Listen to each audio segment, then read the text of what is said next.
Let's get it popping. Are we live? I said, are we live? Why did the webcam just go out? Somebody don't want us to go live. Well, we live anyway, so I don't care. Do what you gotta do. We are live into his eye. Let's get it, y'all. Go there, bro. The one man go. I'm coming next. And I'm bringing you something. I'm tired of all the radio when it talks to on the corner with a 40 in the hand talking about how things got so bad. Well, they was adults and they didn't handle that business. So I think I can tell you what you need to do. You know what I'm saying? Yo, I'm cleaning up these streets. I'm cleaning up these streets. I'm cleaning up these streets. I'm cleaning up these streets. Yeah, I'm taking it to you. We gonna look. That's diarrhea. Get the cups up. I'm feeling you like a kleptomaniac. I bring it back to the L Street. I got nothing to prove. I wanna make you move. So get up. Take notice. Take over the brain so I stay focused. Trying to think back our feet from the street. Our neighborhood, and I got children in no damn hood. I'm taking a stand up and want a man on my block. I'm reaching the ball in my crew system for IU on Weaver. We have more obligation to ensure the safety of our nation was far. Wrong block at a time where I'm sick. Grab a gun. Minnesota. One boy who gets me. We will take them, cut up the heat, exercise the right down, fight, know I'm right. Yeah, like I said, I'm cleaning up these streets. I'm cleaning up these streets. Cleaning up these streets. I'm cleaning up these streets.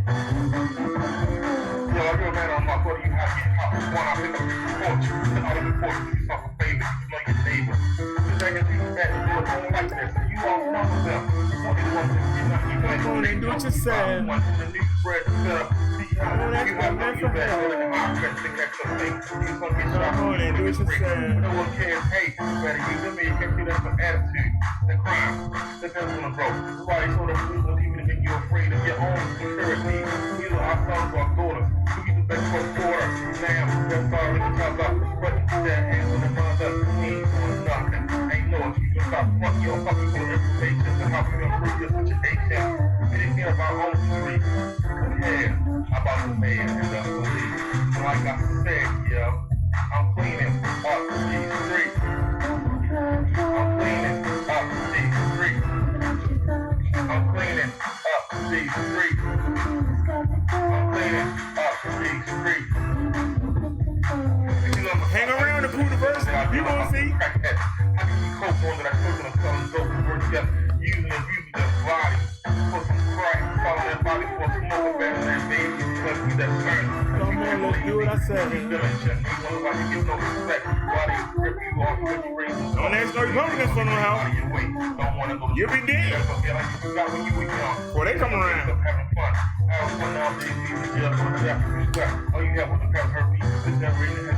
We're gonna lay our case tonight.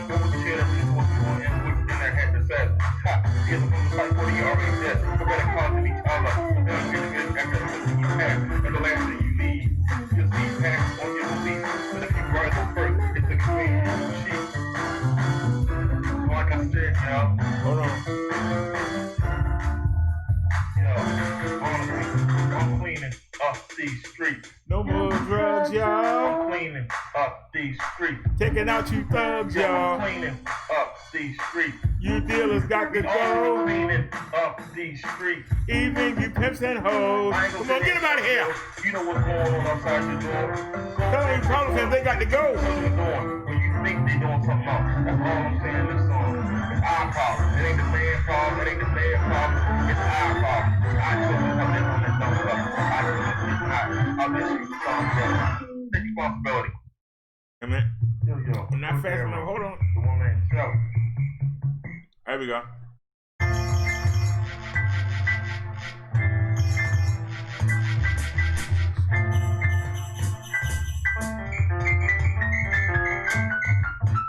Come on and hold me tight, but all you wanna do is fuss, cuss, argue and fight. See, y'all ain't right. All I wanna do is hold you tight. But all you wanna do is fuss, cuss, argue and fight. I can't help you out with that. But check this out. Take it easy and take it slow. Welcome to the BD Show. Take it easy and take it slow. And welcome to the Brother Derek Show. You other YouTubers, y'all straight greasy. Your whack beef video sound cheesy. Please, somebody release me. Take it easy and take it slow. Welcome to the BD Show. Take it easy and take it slow. And welcome to the Brother Derek Show. I ain't stressing. I'm here to teach a lesson. I ain't stressing. I'm here to teach a lesson. I ain't stressing. I'm here to teach a lesson. Keeping you other YouTubers out there guessing. So take it easy and take it slow. Welcome to the BD Show. Take it easy and take it slow. And welcome to the Brother Derek. Yeah. Put that la in it. You other YouTubers, y'all straight greasy. Your whack beef video sound cheesy. Please, somebody call Jeezy. Take it easy and take it slow. Welcome to the BD Show. Take it easy and take it slow. And welcome to the Brother Derek Show.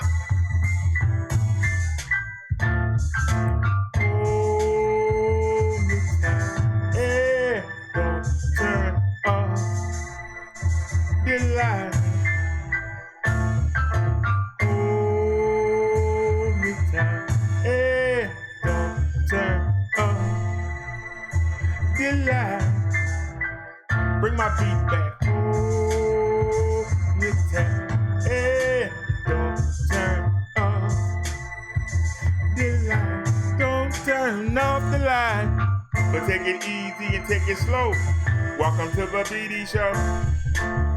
Take it easy and take it slow. And welcome to the Brother Derek Show. You other YouTubers, y'all straight greasy. Your whack beef video sound cheesy. Please, somebody release me.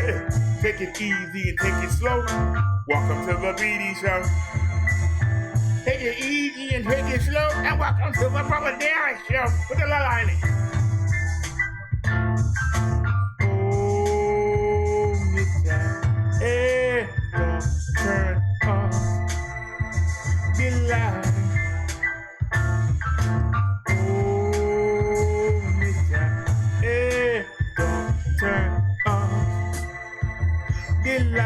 Don't turn off the light, but take it easy and take it slow. Welcome to the Reverend, the Minister, the Pastor, the Disciple, Brother Derek Show. All right, y'all, let's get it. Let's get it, let's get it, let's get it. Let me stop these animations here. All right. Hit the chat real quick. We get ready to get to it, y'all. I hope y'all ready. It's Sunday night, and I hope y'all are ready. Now, y'all saw that clone came in here, and I was hoping he would. He came right off the bat, the dummy. And we went on and blocked him, so now we ain't got to worry about him coming on this channel or the Real Minister channel. He blocked on both of them. Now we waiting for him to be dumb enough to bring the other clone channel, that Brodero. When he bring that Minister Brodero in here, we're going to take him out there. So come on in. We can have you blocked on both of the big channels. Why you still cloning us? I don't know. But I know you feel stupid when you made a video that said I got flagged. I got flagged for putting Rodney King name in the title. I hope that's what your video said, because I sure didn't watch it. And I don't think anybody else watched it.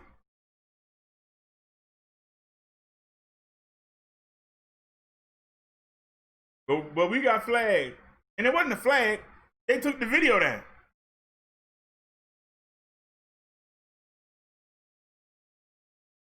We didn't get flagged. They took the video down.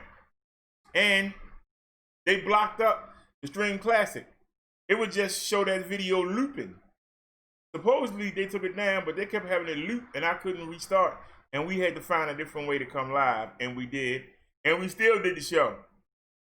And other than me getting on YouTube, we didn't mention Rodney King because it wasn't about Rodney King. It was called Why Can't We Get Along? Isn't that what he said? He's the most famous person to ever say that. So why not use that to get people to come? But YouTube thought we was going to be talking about the white cops beating the black man, and we can't have that. So we're going to just take the video before you even start. We was in the theme song, and somebody flagged it. Somebody got hurt in their feelings. Because I showed y'all the documentation. It said it was flagged to our attention. That means somebody had to bring it to them. It didn't just magically, we hadn't started yet. We didn't do anything to set the computers off because we hadn't said anything yet. We were still doing the theme song I just did. I was wondering what they're going to cut us off because we get ready to talk about the Republicans.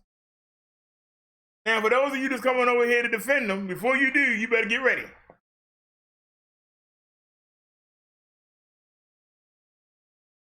The unemployment benefits ran out for the people that's on unemployment, and the people that's renting, or the people that's buying their home that was depending on the government to stop the landlord and the banks for putting them out through eviction or through foreclosure. They let that expire. For those of you who are going to say, well, so what? What do you mean, so what? If you one of them 22 million people, the landlords can start tomorrow to start putting your butt out. The banks can start tomorrow. I don't think they work on Saturday or Sunday, but they can start tomorrow to start putting your butts on the street. And what the Republicans say about it? Screw you. F you. That's what they said to you. They didn't give a damn. And before you say, well, you can't blame the Republicans without blaming the Democrats, this way you're going to lose that. This is why what I say always comes true, whether you like it or not. I told you, Republicans are slow to respond to a crisis, and they keep proving it again and again. Because the Democrats gave them a plan in May. They just started working on it last week. Come on, man. Republicans are slow and need to get out of there. They've had that plan since May. Why isn't that instituted? Should have been instituted in May. We in August and it still ain't instituted. But you're going to make excuses? You're going to make excuses for the Republicans. And they get ready to take a break again. They do before they went on vacation. This wasn't settled. And they went on vacation anyway. And they claimed they was going to have a new plan. They ain't come back with nothing. And now they talking about, we going on vacation again. So you better agree with something because we going on vacation again. I don't care about people getting put in the street. I don't care about people losing their homes they work for. Who would on them? Then they keep crying about, some people are getting more money if they sit home. What business is that of yours? Why is that your business? That's not your business. Your business is to help the American people. Stop trying to isolate. Stop trying to do that good old boy network where we're going to take care. We're going to take care of our people. But there's some people out there that's not going to vote for us that's getting more money than what they were giving that check. What they got to do with you? People can't go nowhere without a mask on. They can't kiss and hug the grandma. They can't do anything. Can't go to the beach. Can't go to the club. Can't go hang out at the bar because y'all want to close the country down. Now you going to tell them you got to lose your house? You're going to be on the street? Because I don't want to give a couple thousand people more money than what they would give they was working. Then why don't the employers, since you're giving money to the employers, why can't the employers offer more money? But that's your buddies. You're not gonna make your buddies put out more money.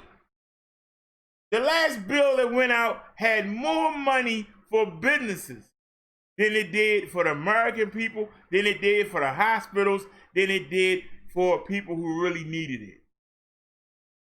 You still won't release the list of all your buddies who took that money knowing they weren't supposed to.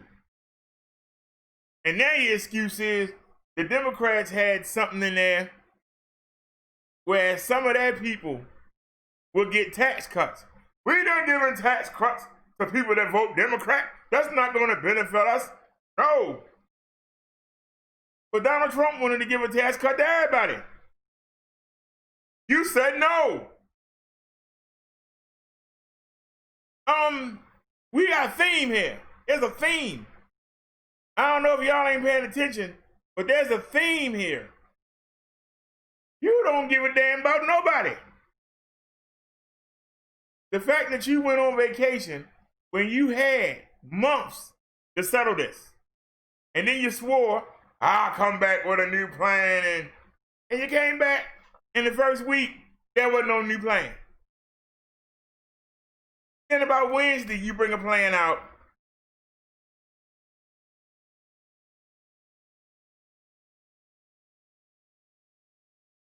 And then Friday, you actually went home. You went home without selling this.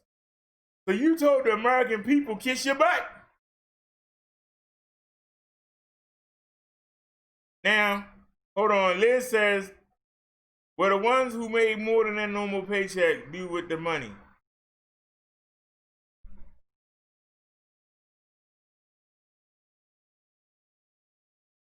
And Liz said, why didn't they pay their rent? And she said, if it can be reversed, why are you concerned if you aren't the one without a job?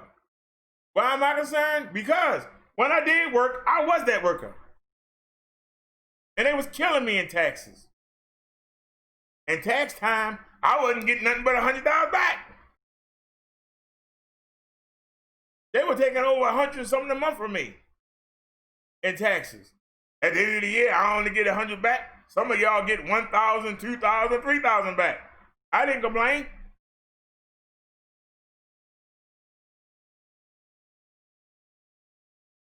The stuff I'm talking about really doesn't affect me, but it affects 22 million people. And if you say, well, don't care about them, that's the same way that you can look me in my face and say, I don't care about the 155,000 people that's dead from the CV. Whatever. Same thing. Don't care about them. Don't care about the 4 million people that's sick. I don't care. Screw them. They shouldn't have got sick, right? They should have wore masks and shouldn't have got sick. You still gotta watch the welfare of your fellow man.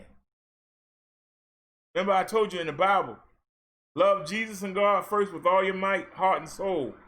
Number 2 greatest commandment, love your neighbor.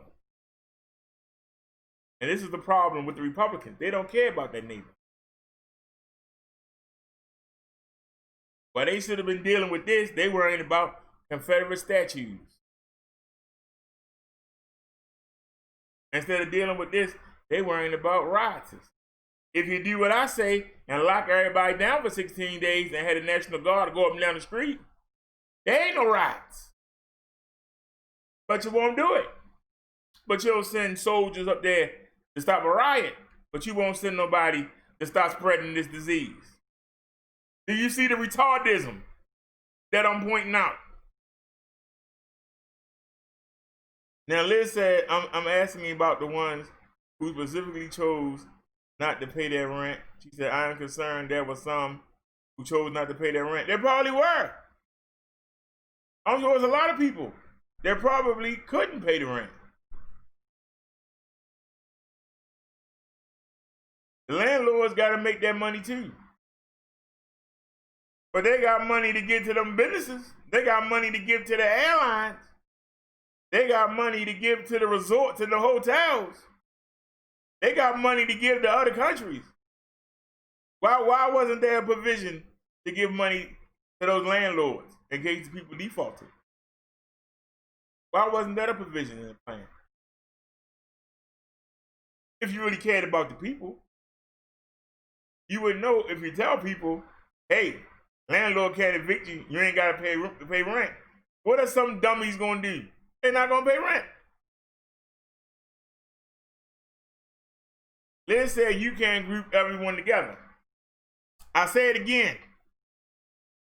The Democrats put the bill, passed it, and put it in front of the Senate in May. We are in August. And that bill still was not signed. They went on vacation. They're about to go on vacation again. If it ain't settled by Tuesday, it ain't going to be settled. So they come back.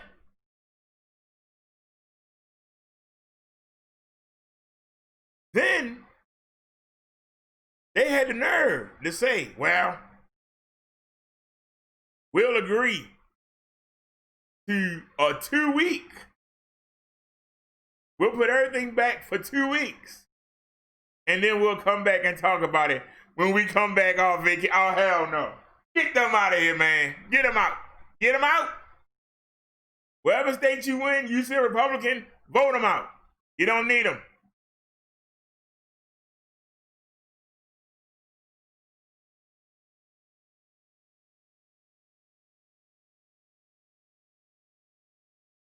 The fact of the matter is now there is people that's going without food. But see, they're not crying about it. The squeaky wheel get the grease. There are a lot of squeaky wheels that never get the attention that they deserve. They ain't standing up and jumping around. Usually it's the ignorant people that get up and jump around. Most regular folk just to take whatever they're given. Why should you have to take whatever you're given? You pay them. They don't pay you. They're not giving you their money. Ain't no charity. That's our money.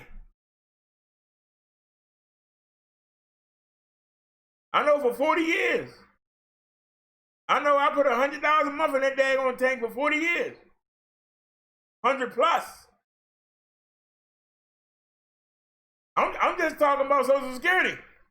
I ain't talking about the state and the federal and the local and the state. No, I'm just talking about Social Security. I know I put in 100 a month. That's why I can stand here and talk trash.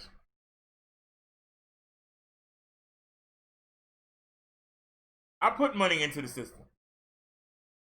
You're not gonna make me feel guilty for getting it back.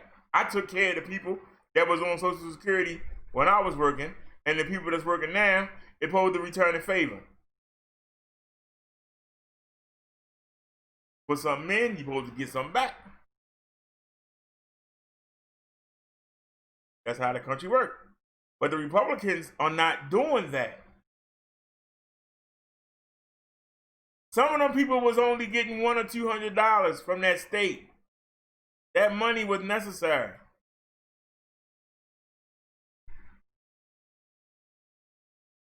But you trying to blame the people, but you're skipping over the Republicans. They had May, June, July. Now we in August. They still ain't signed the plan. What's taking so long? What is taking so long? How you doing, the driver? What's taking so long? Why are they so slow? They knew the deadline was the 31st. And they had May, June, July. Now we in August.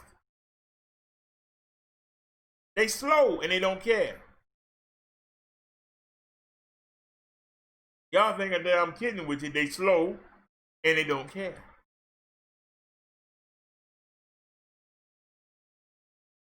They don't care at all.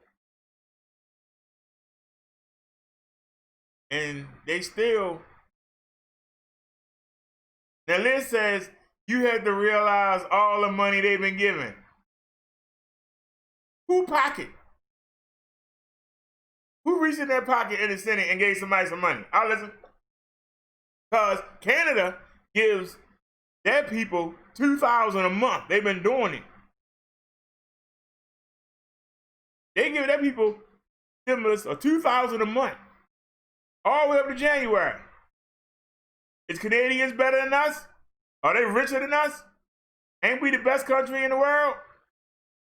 But their CV under control, ours ain't. It's because their government take care of the people.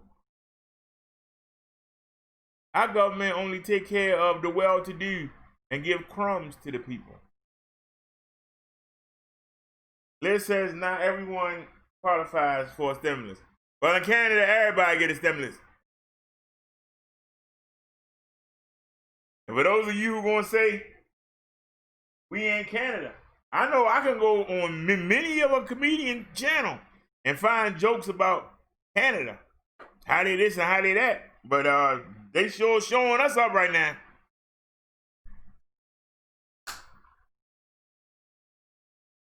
Some people don't mind doing the contact tracing. They don't mind wearing a mask. They don't mind social distancing. They're getting paid. It wouldn't be nobody, I ain't going to get a mask. If I go get ready with a mask. They ain't doing it up there. They getting paid. They shutting up. Whatever. Whatever you say is keep that money coming. I got you. Social distance, no problem. Don't go to the beach, no problem. Stay at the club, no problem. Keep that money coming. So how can they afford it? When we supposed to be the best country in the world. We the best country in the world, and we got the worst CV cases in the world.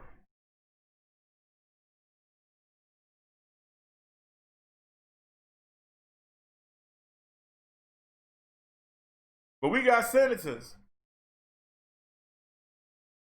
that don't give a darn. For them to have since May to pass this bill, for them to go on vacation and come back and not have nothing.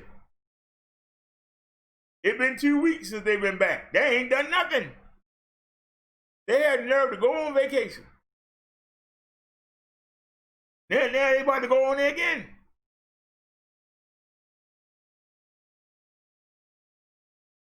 Driver said that we want to change. It starts with the Congress and the House.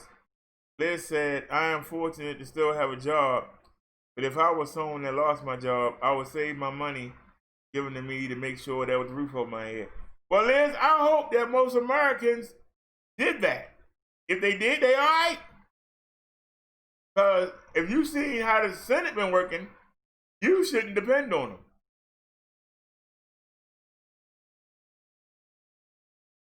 If you see how the Senate work, you shouldn't depend on them. Because they act like that's their money. See, it sounds like it's an insult to them to give us money back. But Donald Trump want a new FBI building built. What the FBI got to do with the stimulus? What the FBI got to do with the unemployment? Well, I tell you,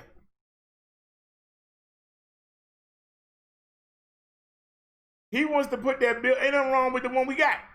He wanted to make a new building. And he want to put that new building next to his hotel.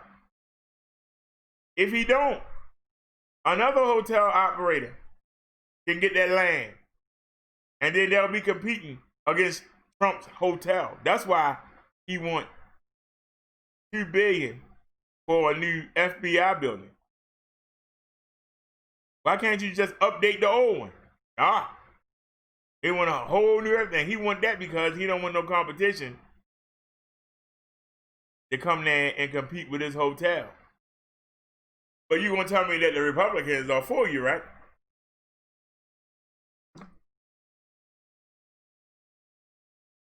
The driver said it's so many people without water and lights.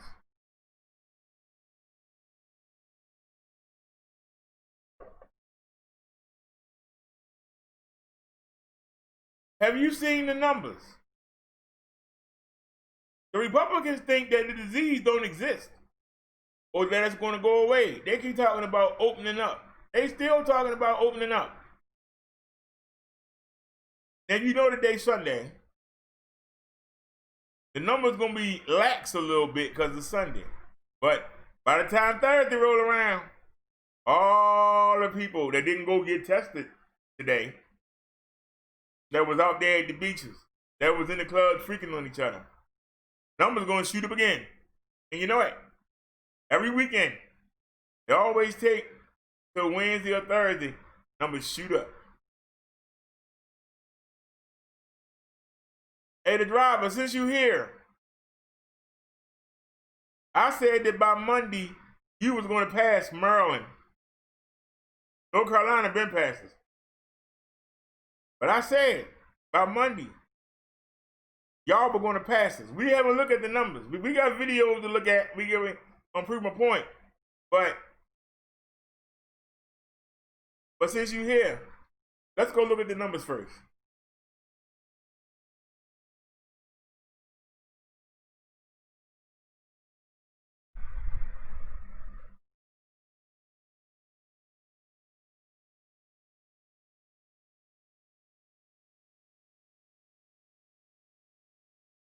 We got 4,813,645 cases. We've had 158,365 deaths. 158,365. Recovered out of that almost 5 million, 2,380,217. 94% have recovered and 6% have died. When we can get it down to 1%, then we can reopen the schools. Let's take a look here. Look at California, 515,684 cases. They picked up 6,393 cases on a Sunday. 38 people died in California. Florida, 487,132. They picked up 7,104 new cases. They lost 62 people today. Texas, 454,364. They picked up 4,618. 75 people died in Texas today. The old number one. Old number one. The old number one. New York, 445,146 total cases. They picked up 467 new cases today. They only lost 7 people. Georgia on my mind. I got the midnight train to Georgia. Well, look at that. Georgia, 193,177. 3,165 new cases today. 15 people died. Let that marinate. You had New York and New Jersey as 1 and number 2. They've been knocked down. Georgia passed New Jersey.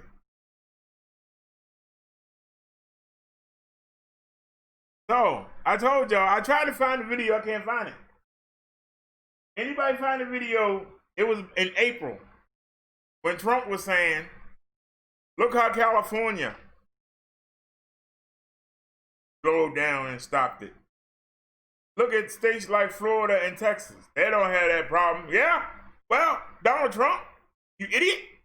California, Florida, Texas. You talking about the bungling, idiotic governors in the North. The Democratic ones. Talking about Cuomo and whoever the governor of New Jersey is. He's making fun of them. How come Florida and Texas don't have no problem? They ain't got that problem in California. Oh, yeah? Well, take a look, buddy. California, Florida, and Texas. Look at them. 1, 2, 3 in a row. The 3 states that he tried to brag about. People was asking him, what are you going to do about New York and New Jersey? What were you going to do about Massachusetts and Connecticut? Well, I'm looking here. I don't see them. New York down to number 4. New Jersey down to number 6. That was the old 1 and 2. You don't believe the president has bungled this? That's your proof right there. Let's look at some other states that we care about. Illinois, 1,467. So they supposed to be rioting in Illinois. How come Illinois is not up there at number 1?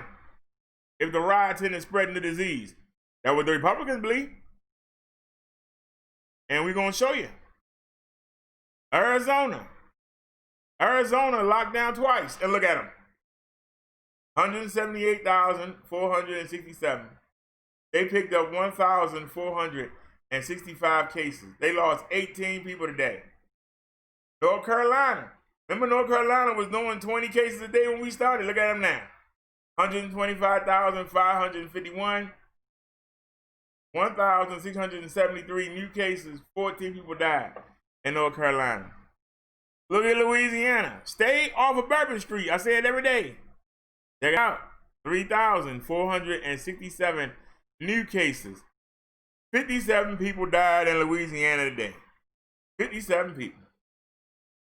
I guess there ain't gonna be no more Popeye chicken at this rate. People gonna die. Out with the recipe. Massachusetts, 118,458. They picked up 418 and lost 12. Pennsylvania, 118,038. They lost 570. They lost 4. Pennsylvania is going to take Massachusetts. Tennessee, 1,009, 627. They picked up 1,443. They lost 6. Ohio, 940. They lost 16. South Carolina, where you at, the driving Snazzy? What's going on with the state, man? 1,189 new cases. Y'all lost 26 people today. And y'all in Virginia, boy, y'all duking it out. Y'all duking it out. You were only 6 cases above Virginia. You took Virginia's spot. You only 6 cases. Look at that. 6 cases. 788 to 782. But South Carolina put out 1,100 versus 981. That's the difference. But South Carolina lost 26 today, and Virginia lost 3. Michigan is, y'all and overtook them. What up, though? 429. No deaths today. Alabama, in the same boat. 2,095. They're going to overtake Michigan. It's only it's less than a 300 case difference. Alabama is going to take Michigan. And it's going to take Georgia. It might take South Carolina, but South Carolina keep putting up 1,100. They're going to hold them off. They're going to take them a while.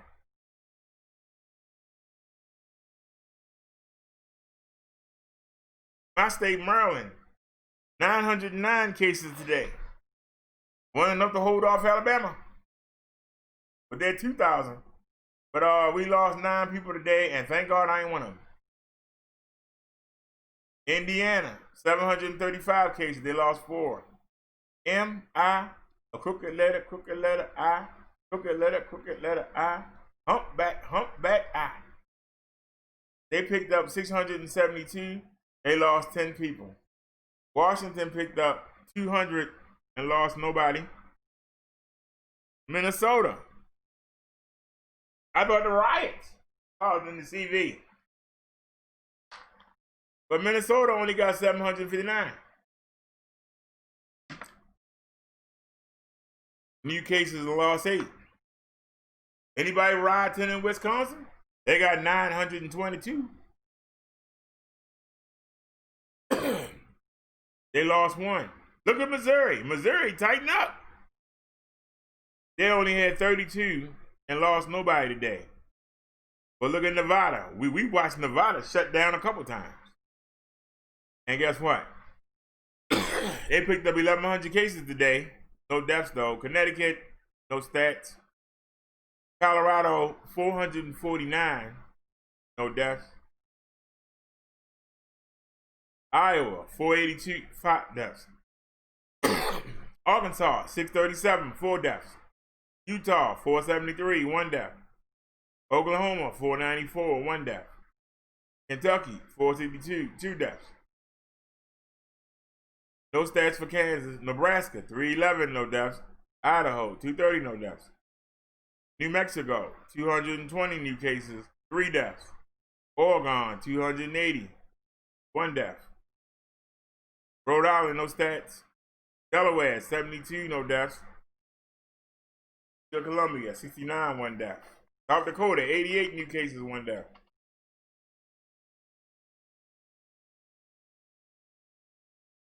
West Virginia, 119, 1 death. North Dakota, 58, 2 deaths. New Hampshire, 21, 1 death. Montana, 112, no deaths. Maine, 21, no deaths. Alaska, 144, no deaths. Wyoming, 39, no deaths. Hawaii, 45, no deaths. Vermont, picked up 5, no deaths. No stats for Guam. Maria Islands, picked up 1 cases, no death. Puerto Rico picked up 539, 5 deaths. No stats for Virgin Islands. No stats for the military today. Veteran Affairs, 156. I want y'all to look at the death total for the Veteran Affairs and the military. Military ain't give us no stats today. But it's almost as many people young in the military versus the old veterans. And yet, only 66 of the young active soldiers have died. But 2,135 of the veterans have died. Why is that? How come it's not affecting the young soldiers like that?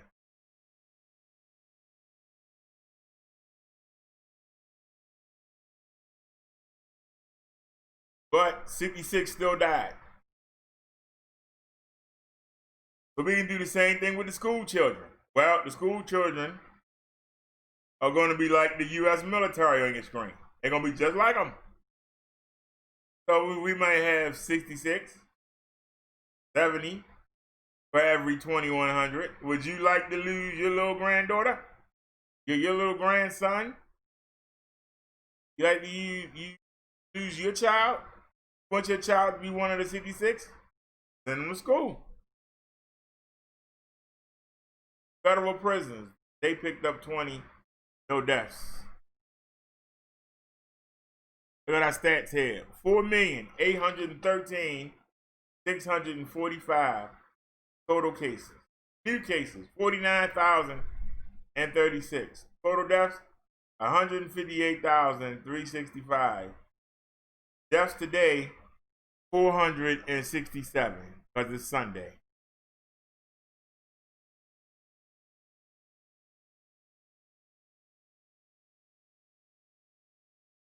Let's check the chat. My throat is so sore.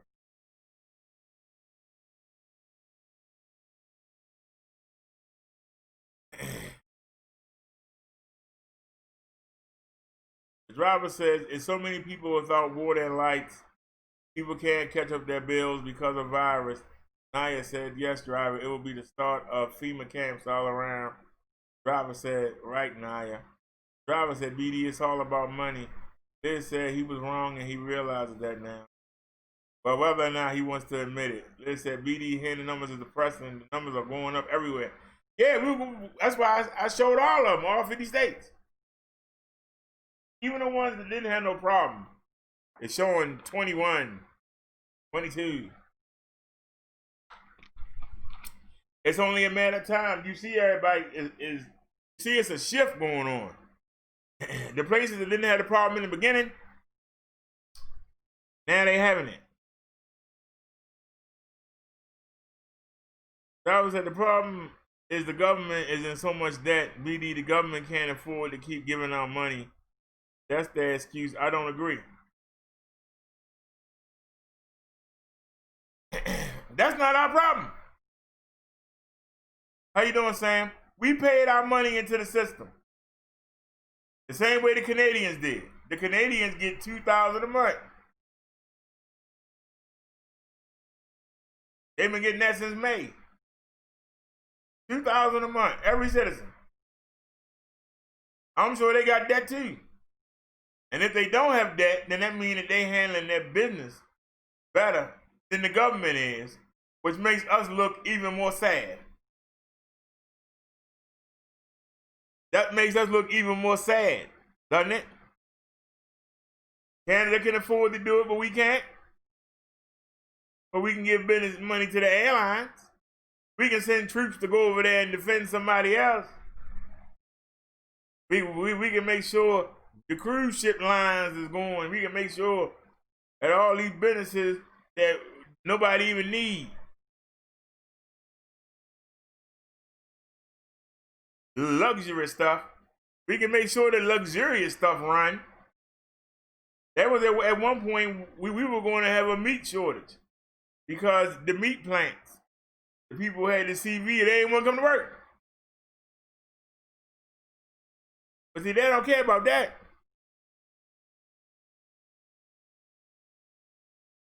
They only care about the big businesses.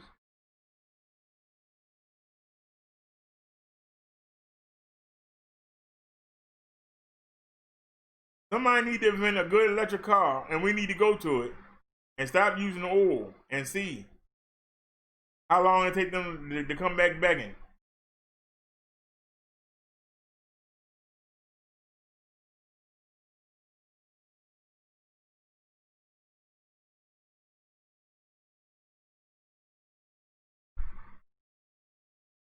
Damn it, y'all.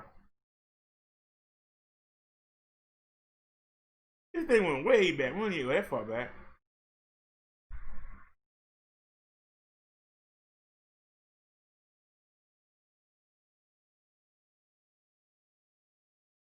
Okay. All right, y'all. This is from Liz. Let's check this out.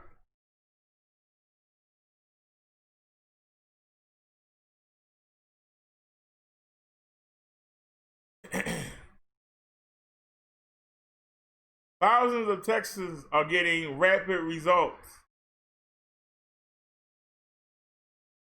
They're getting rapid results COVID-19 tests. The state isn't counting them. What?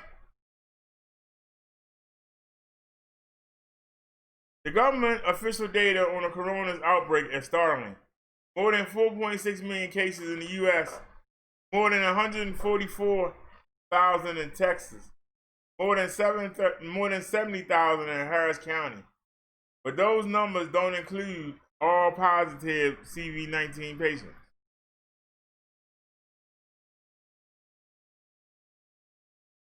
Uh-oh, they told me I reached my article limit. I can't go no further.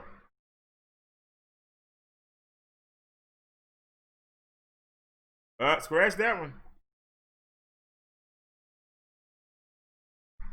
So the numbers for Texas are higher. They're not counting them.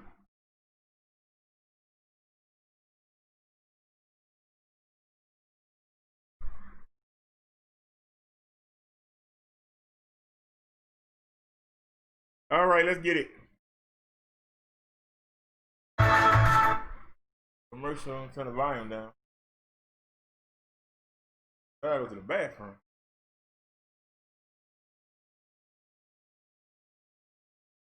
I'm going to give you an update on where the negotiations stand. I'm also going to show you a clip in which Stephen Mnuchin gives a statement on what it's like dealing with the Democrat leaders in these negotiations. I'm also going to tell you what the Democrat leaders are going to do this week. And finally, I'm going to give you the 3 scenarios that you should look for this week by August 7th. One of these 3 is going to happen.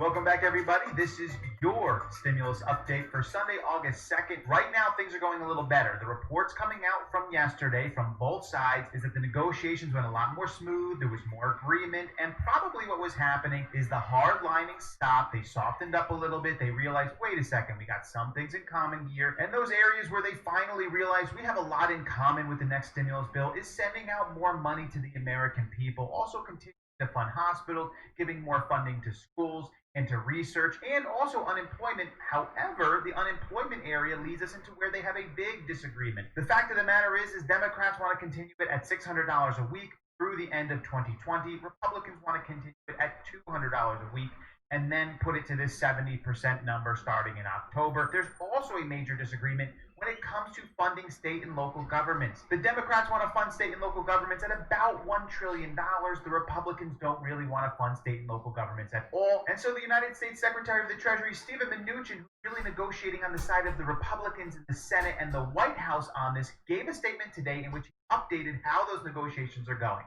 Let's take a look at it. Basically, when do you think the deal can get done? What is your best hope? I have no idea.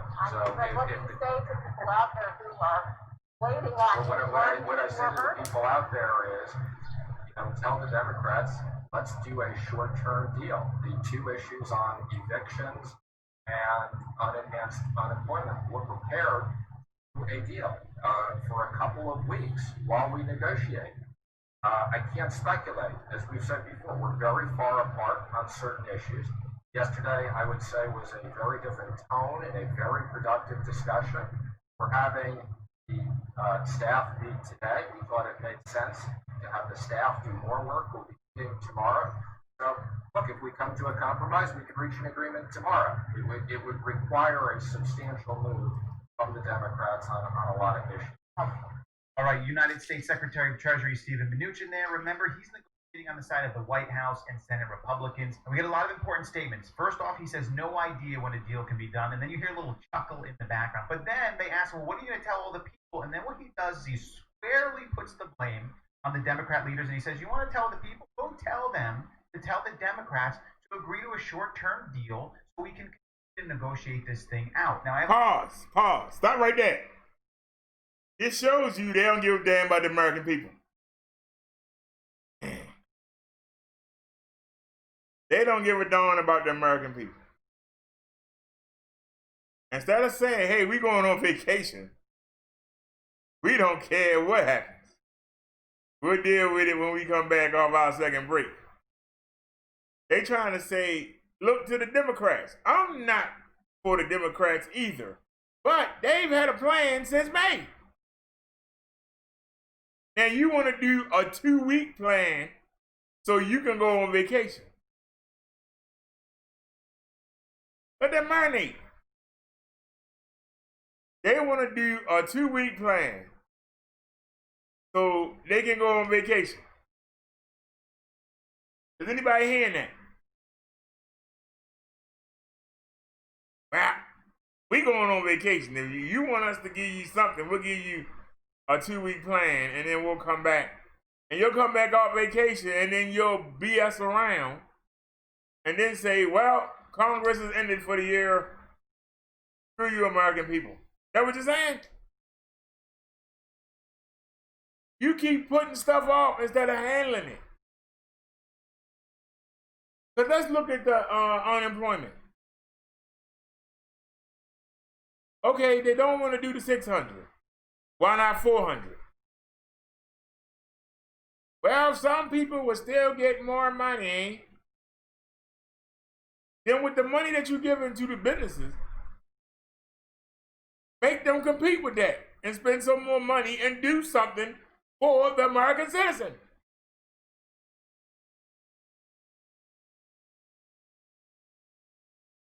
But if the employers really want workers, they'll pay them more than what you're paying them to stay at home. Especially with the money you're giving them on the back end in this plan.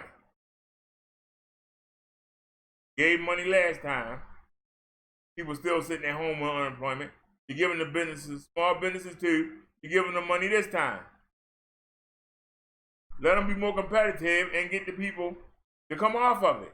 Why not help the American working man out instead of putting another door for him? Number two, you want it to only be, well, we'll give you the 600 in August. Then we'll give you 400 in September. Then we'll give you 300 in May. And then if you're still unemployed, then we'll give you 70% of what you make. Your computers still haven't given the people that stimulus from the last time. How can these same computers calculate what you was making before and give you 70% of it for every 55 million Americans that's on unemployment? Your computers ain't even giving out the first stimulus checks to right. Your computers allow businesses that are friends of the government to get some of that money. They didn't deserve it. You expect us to trust you to estimate our income? Nah, man, nah. You gotta shove that in your butt. A couple of issues with that. Number one, the Democrats put forth their hero bill 2 months ago. During that time period, the Republicans did nothing. They were appointing different individuals to different seats and doing other little things here and there, but they were just on numbers. And finally, within the last couple of weeks, Republicans started doing some things. And now all of a sudden they want more time. I don't want to choose sides here, and generally I don't, but I would actually advise the Democrats not to do a short-term deal, primarily because the Republicans want to start these negotiations. I think it's very disingenuous on the part of Stephen Mnuchin. And if I was a reporter, I would have followed up with that question. I would have said, Mr. Mnuchin, you want them to give you another couple of weeks, but you waited 2 months to start these negotiations. Now, he didn't really wait that long, but the Senate Republicans did. In addition, the idea of agreeing to a short-term plan takes a lot of the negotiating power out of the hands of the Democrat leaders, and they simply aren't going to give that up. The Democrat leaders realize right now that the United States Senate, the Republicans in the Senate, are going to go on recess after August 7th. And Nancy Pelosi already declared to the House that they are not going to go on recess. So they realize a short-term deal going to take power out of their hands, and that is not something they're willing to do. So when Stephen Mnuchin said, hey, we could have a deal done by tomorrow if the Democrats will agree to something short-term so we can continue negotiations, the Democrat negotiators are not going to agree to a short-term deal in which they stop the evictions and they continue unemployment for a little while because of what the Republicans did in waiting 2 months to even start negotiating. No, they shouldn't agree to a short-term deal. In addition, you can tell he's very frustrated. If you watch the entire interview, you can see that even more. I'll leave the link below. But he also does talk about the $1,200 stimulus and says we can get that out immediately. Within the next week after that, we'll get those payments out. So that's a good thing at least. So what are the possible scenarios that can occur this week? These are the 3 that I would expect. Number 1, which works better? Oh, Lord. For sure.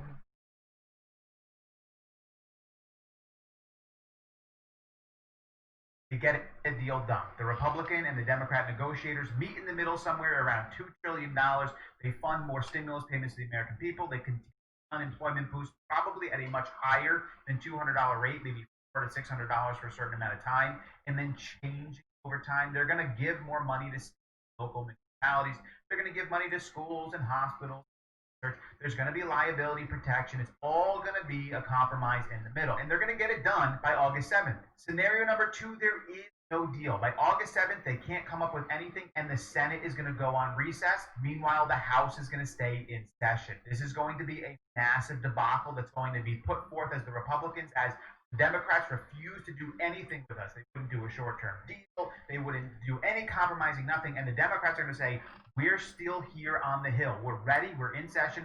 Let's continue negotiating. That's what's going to go forth. Or scenario number 3, the Senate is going to delay their recess. You're going to see a statement come out in the next few days, probably by Mitch McConnell, and he is going to say, we are going to delay our recess as well so that we can continue negotiating with each other. Which one of these 3 do I think is actually going to play out? Well, the one I don't think is going to happen is scenario number 2. If the Senate goes on recess without a deal, it is politically going to destroy them and the Republicans. And at least I think they're smart enough to realize that. In the back rooms, there's got to be somebody there saying, guys, you can't go on recess without a deal. You're going to look terrible. The Democrats are going to stay in session, and we're going to walk away from this. It doesn't matter what we say. You can say they weren't agreeing. You can tell them that they wouldn't agree to a short-term deal. We're gonna look terrible going on recess back to our own districts. I don't foresee scenario number 2 occurring. So we're left with either they're gonna get a deal done by August 7th, and it's gonna be a meet in the middle, $2.2 trillion deal. It's gonna fund all the necessities, or scenario number 3, they're not going to get a deal done, but Mitch McConnell is going to come out and say the Senate is also not going to go on recess.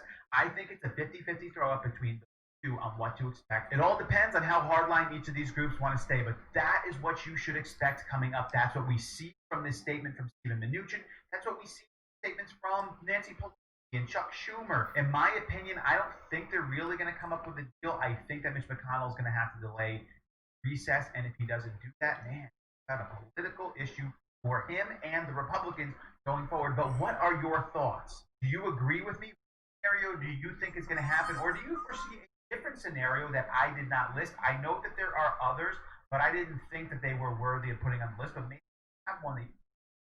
So, anybody have any comments?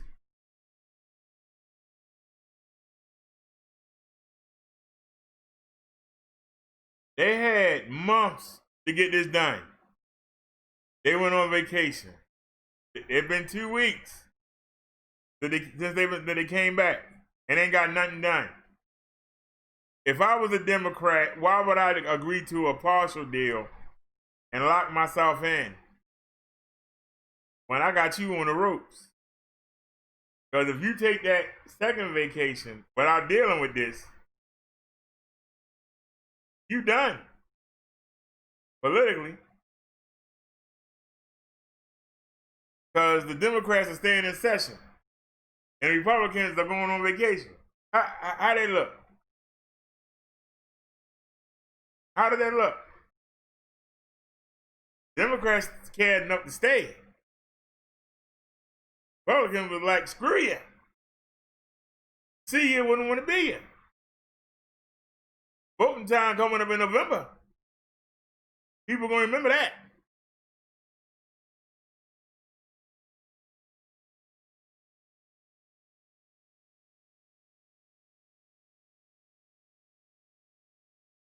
All right, let's stay on the same topic.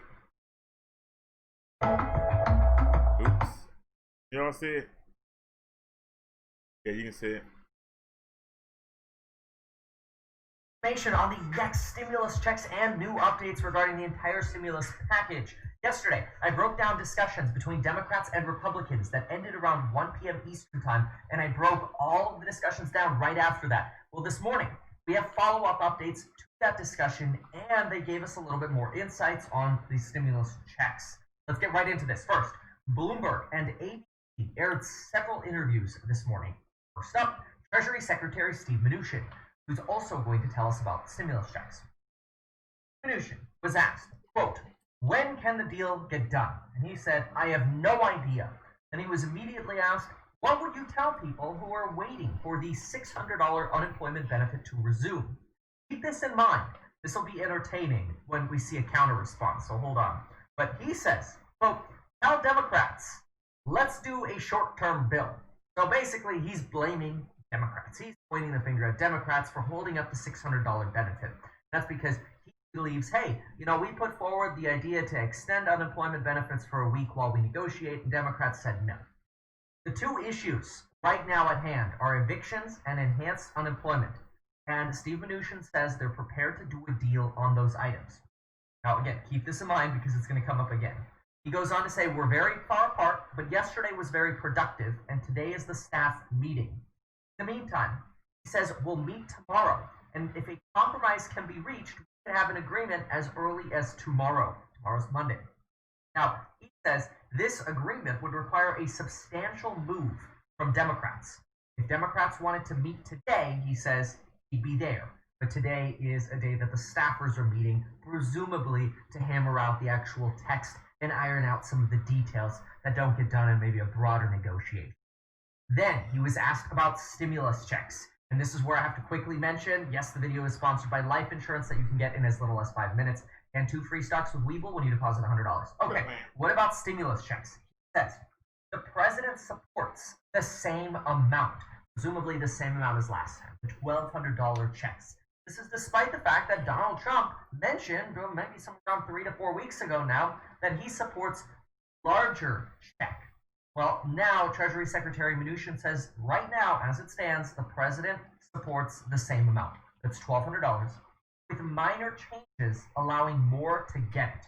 And Democrats agreed to the same amount. Those were Mnuchin's quotes. The president supports the same amount, with minor changes allowing more to get it. Democrats agreed to the same amount. All right, so this is obviously important. The Treasury Secretary just confirmed the $1,200 number, not more. And by minor changes, we can assume he's talking about what we saw in the HEALS Act, which basically just unlocks the door for all dependents of all ages to get the $500 dependent check, not just those who are under 17, which was passed in the CARES Act.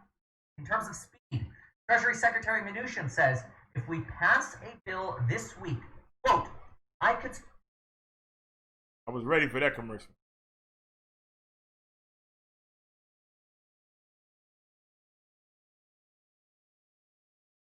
start printing them the following week. 50 million payments really quickly. That will have an enormous impact on the economy. I want to get that done quickly.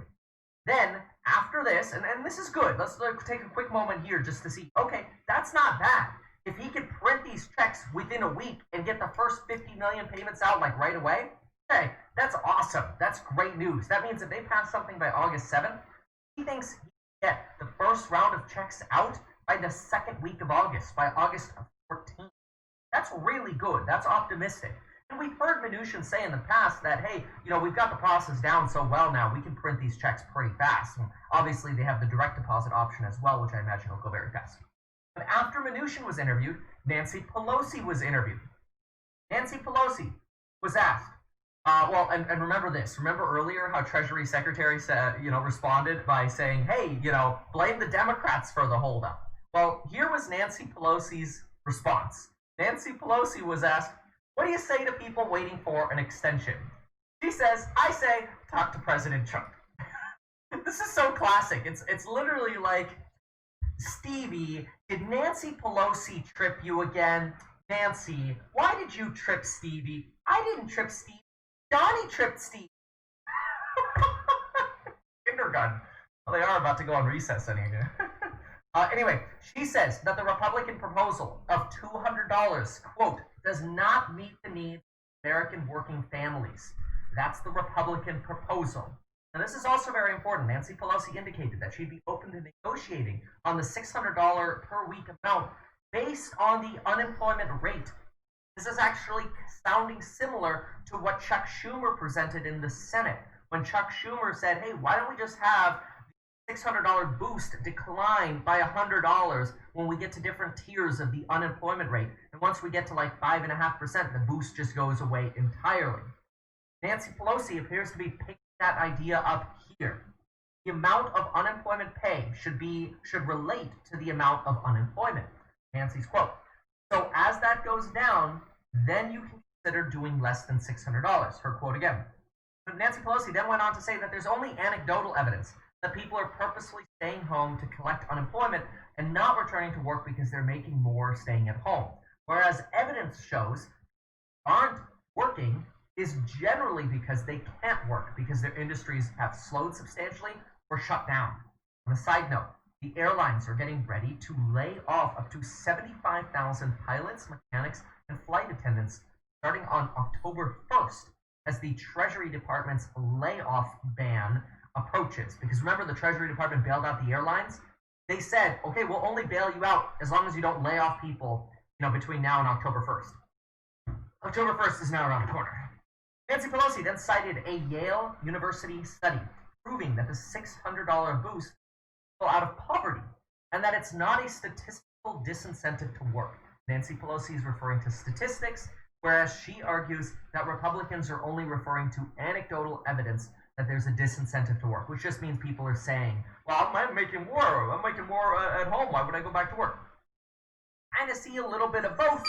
Anyway, we'll keep moving on. I made a whole video on my thoughts on that. I'll link that in the description. I see your link, driver. She then says Democrats are unified on the $600, and in the meantime, Republicans are completely disorganized.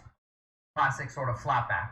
Now, they actually go back to Treasury Secretary Mnuchin, who listened to what Nancy Pelosi says, and he's going to respond. And a lot of these things are giving us more insights. Which, by the way, quick note, if you want more insights as well on how you can make your own YouTube videos, remember I've got a pre-sale going on for the Amazing YouTube course. It releases on August 10th, and the pricing will be up before that date. So use that coupon code down below and join me in that awesome YouTube course. All right, Treasury Secretary Mnuchin said, well, we offered a $600 extension for 1 week, which Democrats refused. He was then asked, quote, why do you wait so long? And Mnuchin says, look, we spent over $3 trillion, and we wanted to see how that money was going to work. He then played a clip of Trump saying, Democrats don't care about the people. And Mnuchin responded by saying, well, Democrats are insisting on over $1 trillion in bailout money for the states. And we're not bailing out the states with financial issues. Generally, he's referring to states, a lot of Democrat states, that have these massive pension fund liabilities. For example, your video up next, driver. There's a good chunk of the state of California's budget. I can't remember. I think it's like 15 to 20% of the California budget that just goes to paying for pension liabilities. That's a lot of the pie. And so here you have Treasury Secretary Mnuchin saying, we don't want to come bail out those states. It's not our problem if they have those pension fund liabilities. Obviously, the states counter argue and go, we don't have access to the money printer like you guys do. So when we have to hire more police and ambulances and firefighters or whatever to help with this pandemic or help fund hospitals or whatever it may be, that's coming out of our pocket. Yeah, we've got other expenses, but we didn't plan for a pandemic. But anyway, back to unemployment. Mnuchin says there's no question that in some cases, people are paid more to stay at home, and that creates issues. Then brought up Nancy Pelosi's Yale study, which Mnuchin actually says, well, I went to Yale, and I agree on certain things, but I don't always agree. And then he goes on to say, there's a Chicago study that goes through all of the people who are overpaid. Okay, now we actually have an argument that's tangible, right? Just because he went to Yale and doesn't agree with Yale doesn't mean anything, right? That's just fluff. But when he says there's a Chicago study that goes through all of the people who are overpaid, right, there is a Chicago study that reveals that 68% of those receiving enhanced unemployment benefits are receiving more money than they received from working previously. See, the median replacement rate, they call it, of the enhanced unemployment benefits is about 134%. So people are on average or in the middle making about 134% of what they made when they were working. And Republicans want this to be around 70% of what you were making. So this is what Treasury Secretary Mnuchin is referring to. Problem is, that doesn't address what Nancy Pelosi's argument was. Nancy Pelosi saying, that might be true, but the enhanced unemployment benefits per Yale are keeping people out of poverty, and they're getting people through this pandemic when jobs aren't available. Yes, that means some people are going to get paid more, but that doesn't necessarily mean that that's a disincentive, because it's only a disincentive if there are plenty of jobs available, which right now we know that there are not. By some estimates, there are as many as 30 million people unemployed, which leaves as many as 4 to 6 people available for every single job that even has a job opening right now. There are only around 4.5 to 5 million job openings in the country right now. Crazy time we're in, but there is in my opinion, a pretty detailed update as to what's going on. What I'm going to do quickly as well, though, is I'm going to pull up our concept map here, a flow chart. And I just want to quickly show you where I plotted these updates. And take a look at this. In yellow are the updates for today. So the Democrats here, this is the first time we've heard this come up again, is that Democrats are open to an unemployment extension and willing to reduce that relative to the unemployment rate. That's a good new update that we have here because that's getting closer to compromise. Know that Republicans want $200 per week, but they've mentioned they're negotiable on that $200 number. And they want no state bailout, but they've also mentioned they're negotiable on that number. So right now it seems like Democrats are negotiable on the unemployment extension if it scales with the unemployment rate. And regarding the state bailout, we know Democrats want 900, Republicans want 0, but Republicans have already indicated that they'd be open to adding some money in there. So now it's really just a matter of, well, how much is it going to be? Is it going to be 100 bill? Is it going to be 200 bill? You know, what's the scale going to be? All right, let's see what the driver got. Are they the same link? No. All right, this one the driver, y'all.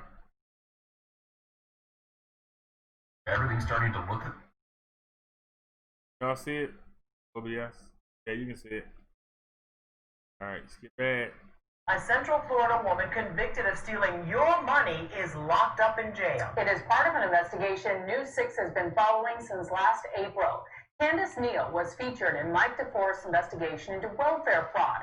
And Mike, the judge says this kind of fraud will not be tolerated. That's right, Lisa. When we first met Candace Neal last year, she would not talk to us, but instead flashed us her middle finger. Now, earlier this week, a jury convicted Neal of ripping off taxpayers. Now she's been ordered to pay for that crime. Wearing handcuffs, Candace Neal made a rude gesture as deputies hauled her off to jail. Neal will be locked up for the next 6 months as punishment for stealing your money so she could send her kids to this daycare. So you're giving the middle finger to taxpayers. Are you giving the middle finger to taxpayers? Earlier this week, a jury found Neal guilty of stealing state money that's meant to help working families with jobs afford childcare. On this application, Neal claims she was employed at the Itty Bitty Learning Center, but the facility's owner says Neal has never worked there. The state proved Neal submitted falsified pay stubs in order to obtain more than $20,000 in child care subsidy. Neal was actually unemployed at the time, according to prosecutors. It's not clear what she was doing while her 4 kids were in the daycare center, but apparently nothing productive. I just want to say that I know that what I did was wrong. I do accept full responsibility. Since there is limited money available, state investigators say Neal's crime prevented others with jobs from getting child care. Your kids got benefits that the jury determined they were not entitled to get, and so that meant that other people didn't get those benefits. Judge Tulio Kane sentenced Neal to 6 months in jail, followed by 14 years of probation. Whoa. During that time, Neal must pay back the $20,000 she stole from taxpayers. When Neal gets out of jail in August, she's been ordered to pay at least $100 a month until her debt to the state is gone. She brought $500 with her to court today. Very interesting, Mike DeForest. Thank you. Okay, so what is your point, the driver? What is your point, the driver? This is what I'm talking about. Some people might make more money to sit at home than to go back to work. But if your job calls you and says you want to come back, they automatically take you off that program, whether you go back or not. That's a fail-safe in it. You got people that's going to hustle the system always, no matter what you're doing. Somebody always going to hustle the system. What about the businesses that didn't qualify for those loans and for that money? They should have went to the small businesses. The big businesses went and took that money. They didn't even want to reveal who it was. These businesses got millions of dollars. But you worrying about this little lady that got 20,000. Somebody always gonna work the system.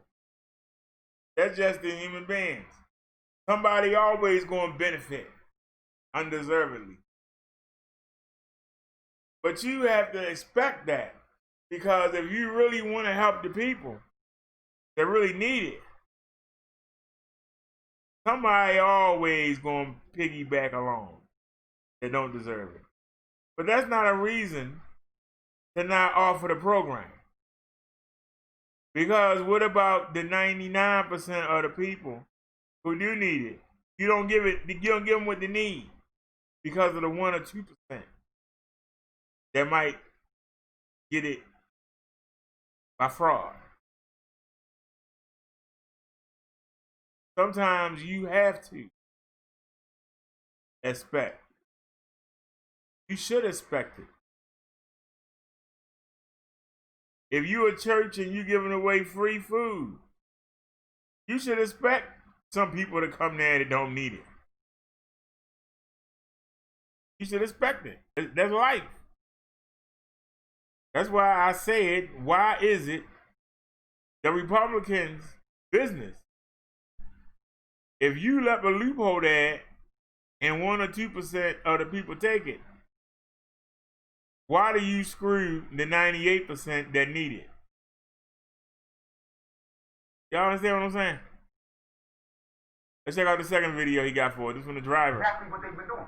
The whole welfare system designed to replace the black man with the system as the black woman's husband. So the man ain't there, but the judge is your husband. Social worker is your husband. The man who gives out the welfare check, he's your husband. The man who gives you Section 8 housing, he's your husband. So what they've done in America is they've created a situation where the black woman doesn't need the black man for nothing. Even if she wants your money, she doesn't have to ask you. So have the white man dig in your pockets and take it for her. So you got this relationship between a black man and a black woman where if your sister is not careful, she can be manipulated into being used as a secret weapon of oppression against her own man. We are the only women not have to come and consult with us before they do anything else. This is a direct outgrowth of slavery, and it was easy. That's why in America, black women have more money than black men. That's not true for no other group. Black women have more education than black men. That's not true for any other group. We're not faulting our sisters or knocking them in no way, and I want my sisters to understand that.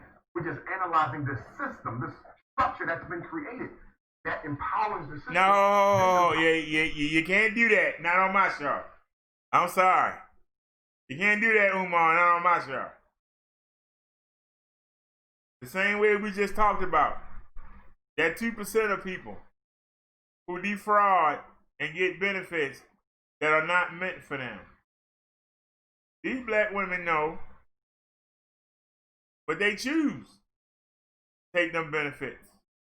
They choose to look for child support. They choose it. Don't sugarcoat it. They choose it. Because they don't have to lay up with these men, they know sorry. They don't have to carry their babies. Because they have the ability to use protection or use abortion. They have the ability. I don't agree with abortion.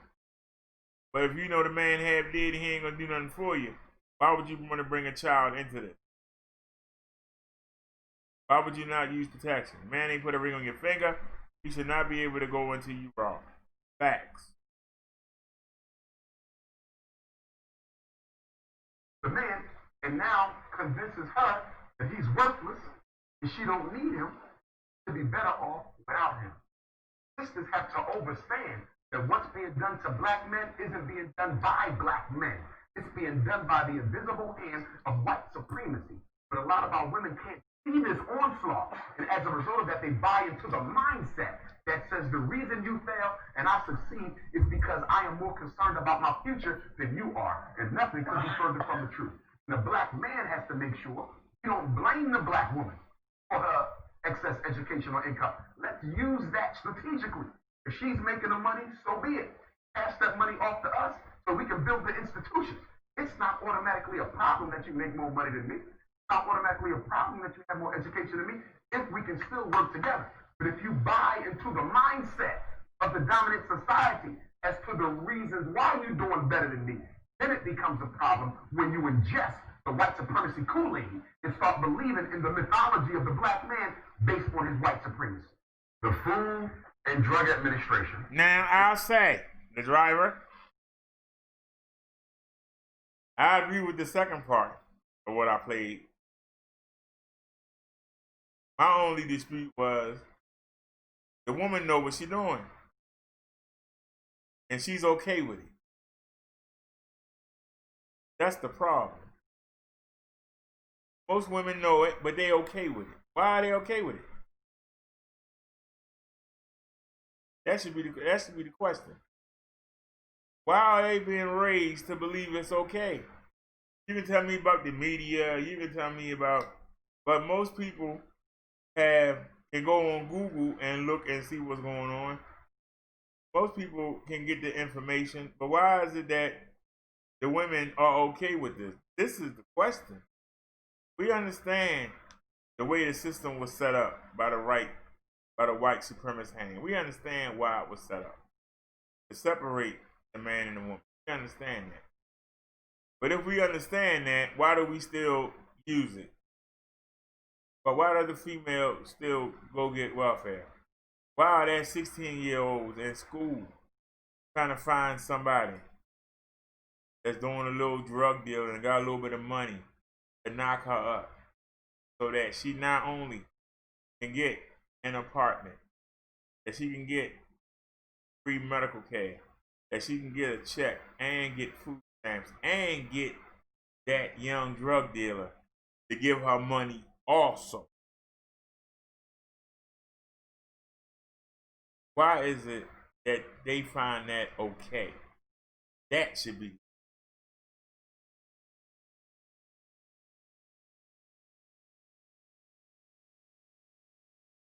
Driver says, I seen a lady driving the new pull out of eat. I said, oh, driver says, I think the government.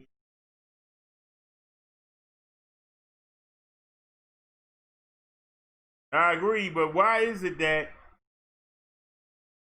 if the woman and man don't have enough income to reach the poverty level, why is it that in order for them to get food stamps or for them to get any kind of help with medical care or anything, why does the man have to not be in the home? You got to deal with that first. See, they'll offer you the help if you break the family up. And now we got generations of children that don't know what it's like to have a man in the house.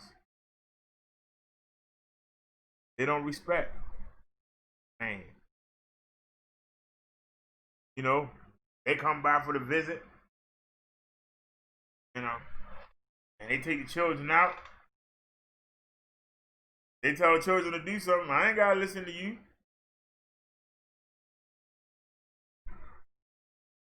You ain't my daddy. The man is. I sit down to eat. That's the man money that paid for that cereal I eat in the morning. When I go to the doctors, you ain't there. There ain't no card with your name on it. Daggone government card. The man taking care. When it's school shopping, if the welfare check is being used to pay for my clothes, why I gotta pay you any mind? I ain't gotta pay you no mind. You don't do nothing for me. You think as you come take me to McDonald's every 2 weeks that you doing something? And this is what the women are telling the kids. They don't pay for nothing. Even if you do, they tell you don't. They don't give me no money. So they don't have no respect for their fathers. And they being told by the mothers, you look just like your daddy. Sorry as he is. They don't have no respect for themselves. So when they go out into the world, how are they going to deal with each other when they don't have no respect for you? And then you wonder why so many of them hurt and kill each other. Because they don't have no respect. It's not how you doing, brother. It's how you doing, enemy. Everybody is their enemy. Everybody that look like them is their enemy. Everybody except for their mother is their enemy. How do we defeat that, the driver?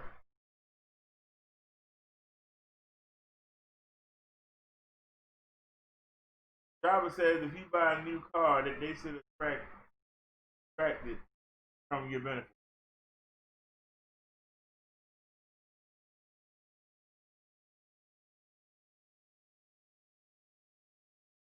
The driver, I don't agree with that.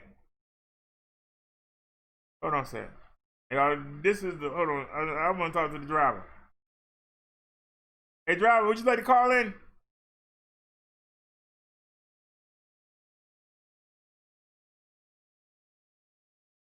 I just told you what's going on. But the women know about it. The women know what's being done, and they've been okay with it. They weren't okay with it for about 40 years now.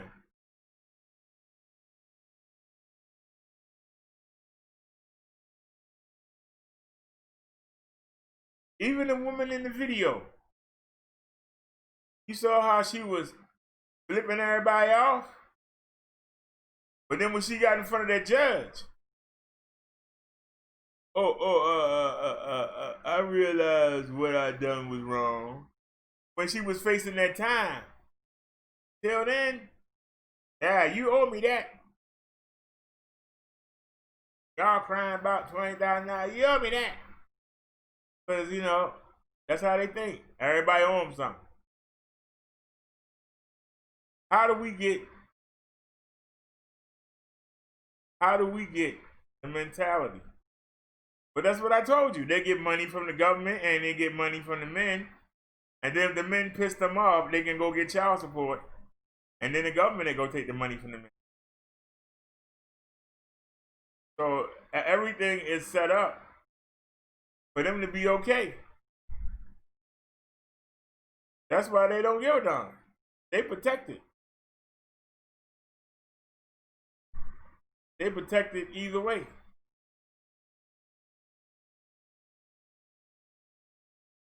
But for all the people that complain about maybe the 10% that get it, that don't need it, would you want to live? Some of them ladies get $400 a month. And they might get, if they got 4 kids, they might get 400 in food stamps. Now granted, the rent, if they can get into Section 8, the rent might only be $50. You got to buy clothes and shoes and books. Would you really want to live on $400 a month? I'm just asking.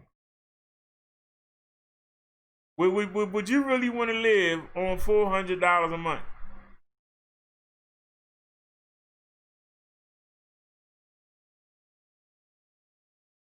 But see, if they can get 2 or 3 men to come visit them, they might can get $100 a month out of each of them men.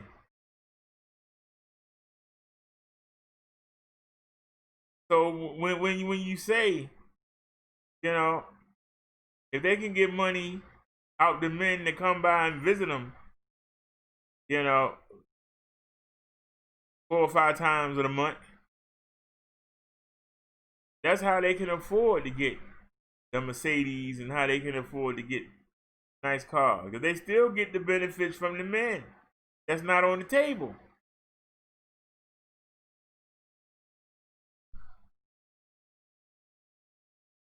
That's why they can afford to drive nice cars. Why?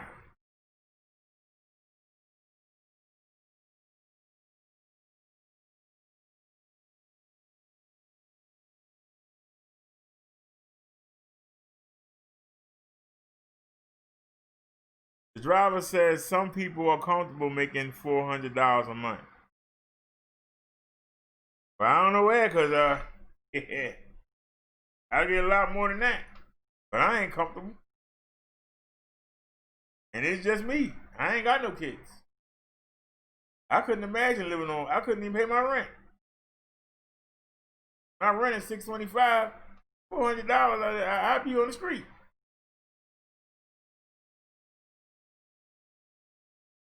I couldn't imagine it. But if you got other things going on, you got another side hustle,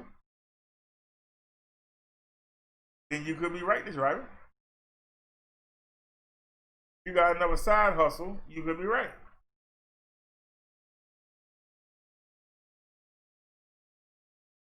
Operation. The Food and Drug Administration is responsible for determining which medicines and which foods are healthy for human consumption, drugs and food. And in America, there's a thin line between a drug and a food, because a lot of the chemicals in food are drugs. So there's really no fine line there. But what they've done over the years is that they have manipulated the definition of what's considered natural, raw, and organic to the point now that you can buy something that has a 100% organic label on the back, but yet 40% of the contents of that product are not organic, are toxic, and are poison. So they're using the definition. And what is the definition of power? It's the ability to do what? Define reality. Make the victims accept it. This is organic. You buy into it. You accept it. This is freedom. You buy into it. You accept it. This is normal, healthy behavior. You buy into it. You accept it. We have to come up with our own definition. You never accept the definition of reality that the enemy gives you. Because any definition he gives you is designed to confuse you to your reality. Confusion is the weapon of oppression. If I can get you to not understand what's happening, you will stand still until you find out. So you keep confusion going. That's exactly why the CIA brought drugs into the community back in the 60s and 70s to neutralize the Black Power struggle. They say if we disorganize the community, confuse it, they won't have time to fight us. They'll be too busy fighting each other. See? For example, there's research out there that shows some of the black organizations in our community, not-for-profits, 501, not all of them, but some of them, were set up by the FBI to disrupt progressive organizational activities. So when you look in Portland, you probably got a handful of organizations getting funding who were set up by the FBI, and their job is to disrupt anything progressive. We got to recognize half the books written are written by the FBI. Half the magazines written are written by the FBI. Give an example. We all know who David Duke is. Former Grand Wizard of the KKK, at least in the Southern Division. Do you know that David Duke writes books, Black Power, under the pen name of, I think it was Muhammad X? Yes, he used to write Black Power books under the pen name of Muhammad X. Why? Because if I teach you how to deal with me, I can always overcome you because I gave you the strategy. Military science. They are masters of it, and that's why they rule. They're not in charge because they're smart. They're not in charge because they were birthed by God to rule us. They're in charge because they have mastered psychological science and political science. What our children digest goes to the brain. What the brain gets, it uses for power. If it doesn't. All right, the driver, let me ask you a question, sir. Let me pull the chat up. Let me ask you a question.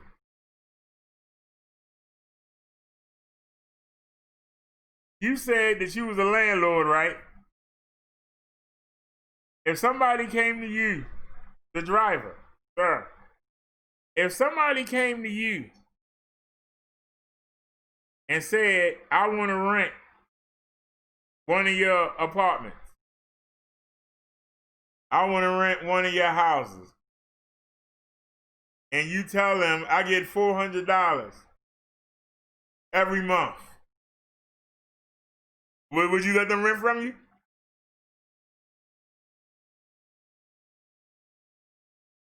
Do you have an apartment that somebody with $400 a month could rent from you?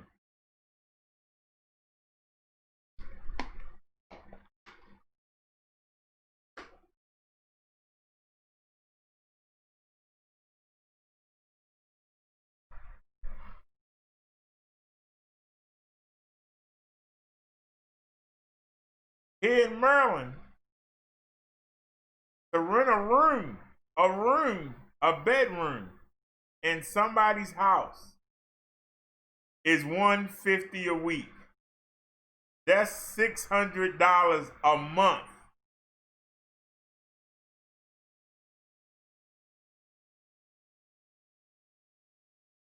Now, I could rent a room.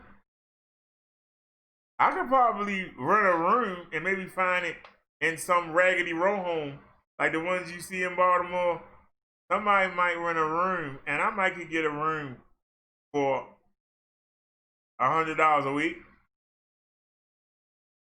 And you know, they would turn the living room into a room, and they would probably get $600 for that.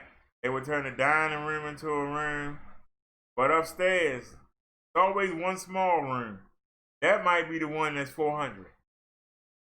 So you got 3 bedrooms upstairs. You got 2 downstairs, and then you got people renting out the basement. You gotta live in there with all them people, and y'all share the same bathroom. You all share the same stove, right?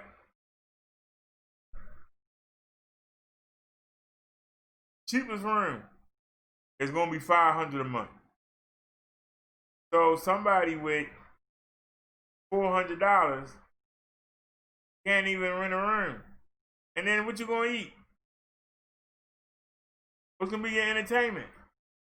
How you gonna buy clothes? Now maybe where you at is not so high.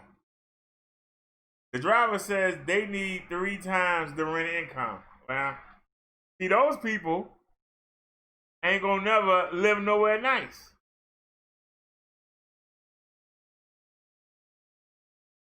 Their children will never compete with the well-to-do kids in school. They don't mind giving you that money to keep you down there. You're gonna have to steal, prostitute, sell drugs. You're gonna have to do something to get by. While you doing that, you ain't thinking about achieving. You ain't achieving, you ain't taking no good job. That's why they ain't got no problem with it. Think about that for a second. They don't have no problem giving the women that money. They get the man out the house, and the women gonna stay in poverty. And you said that a lady pulled up in the Mercedes, but is she parking that Mercedes in the projects?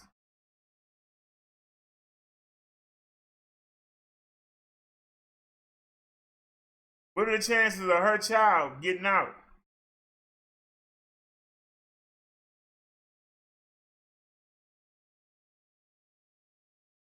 Yeah, if you're getting Section 8.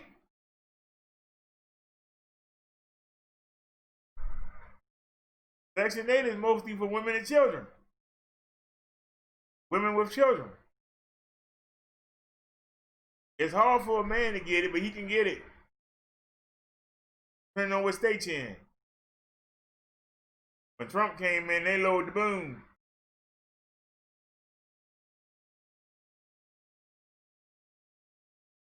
But you said $400 a month ain't bad. So if you paying, say you paying $50 for rent, and say your BG&E is $150, that leave you with $200 cash. You ain't paid your phone bill yet. Still got to get toothpaste and napkins and toilet paper, and you haven't had no entertainment. You wanna go out to the bar, go to the club, or even go to McDonald's or Wendy's. But where the money gonna be at?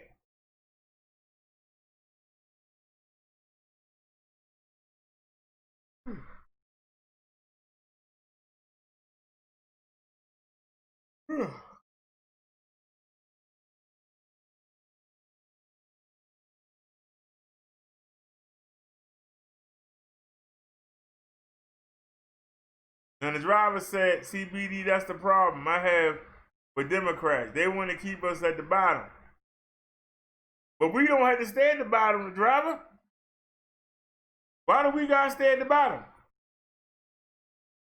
Well, why can't we use that to our benefit and achieve and rise up? Instead of laying around waiting for a handout.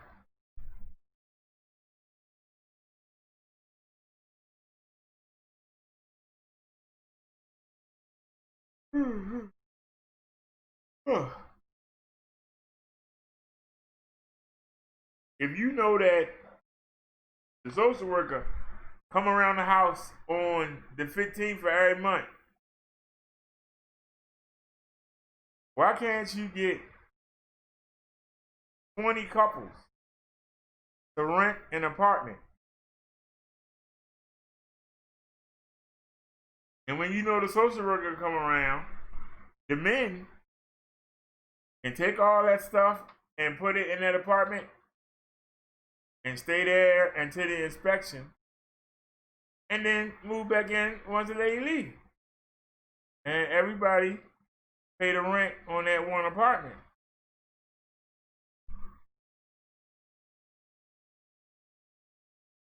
You were gonna hustle, why not do that? But nope, they just put the man out of the house. It's ways. The driver said the elderly, disabled, and veterans should get it all. A veteran should get everything for free.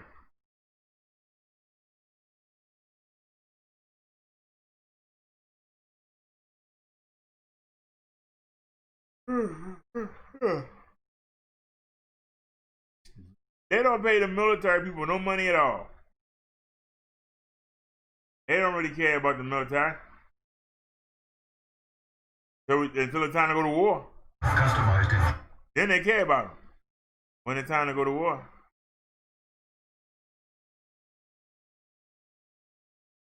They don't give us 2 commercials? Damn. Hey, rough right now.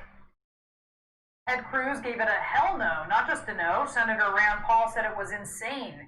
Republicans publicly airing their grievances about critical parts of a new stimulus bill. As congressional correspondent Phil Mattingly explains, the GOP disagreements could turn into a disaster for millions of Americans who are now in jeopardy. As Congress sprints to pass another massive emergency coronavirus relief bill, the fight isn't Republican versus Democrat. You right, the driver. I asked my Republican colleagues, what in the hell are we doing? For now, it's Republicans against themselves.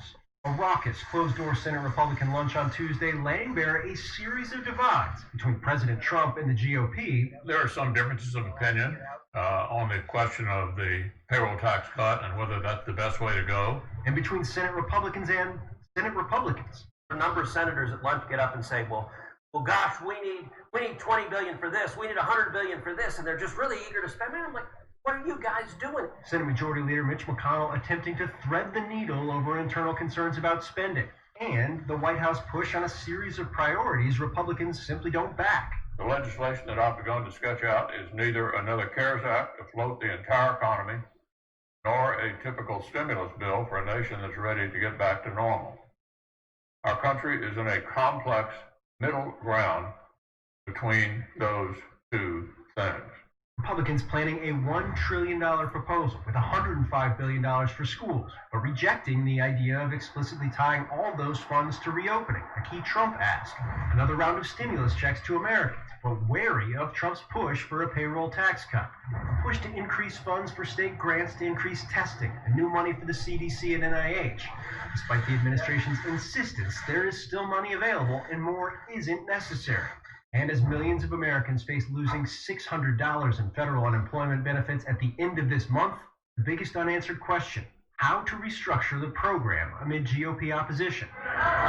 McConnell, however, making clear his conference and the White House will unify. I'm going to introduce a bill in the next few days that is a starting place, that enjoys fairly significant support among Republican senators, probably not everyone. For Democratic leaders unified behind their own $3 trillion proposal passed by the House in May, a waiting game. The time is so important, and the sooner we can see the bill, the sooner we can understand our differences more clearly or our similarities. And then start negotiating. And this sharp critique.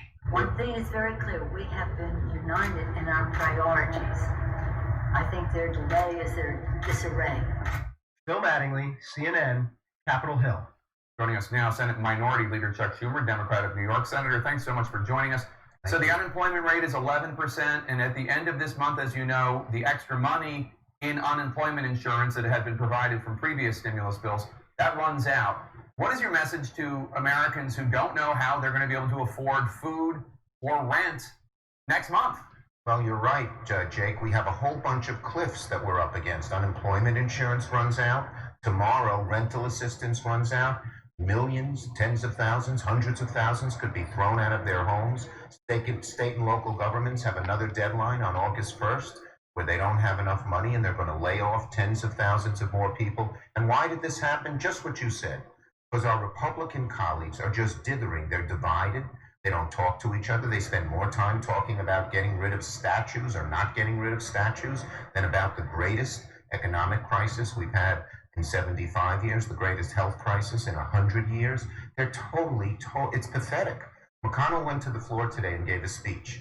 He talked about the New York Times having a writer leaving them, about the cancel culture, not one mention of COVID when we're in such a great crisis. What they have to do is get their act together. The president, the Senate Republicans got to get together and present us with something. We told Treasury Secretary Mnuchin and Chief of Staff Meadows yesterday, Nancy and I, Speaker Pelosi and I, give us a concrete plan in writing and then we can start negotiating. They haven't been able to do it. You can't negotiate with thin air. There's a big debate right now about opening schools, and frankly, it's a horrible Hobbesian choice. Remote learning is awful. It causes problems. It forces working people to have to choose between childcare and employment. On the other hand, opening the schools poses serious health risks to students, to teachers, and to spreading throughout the community.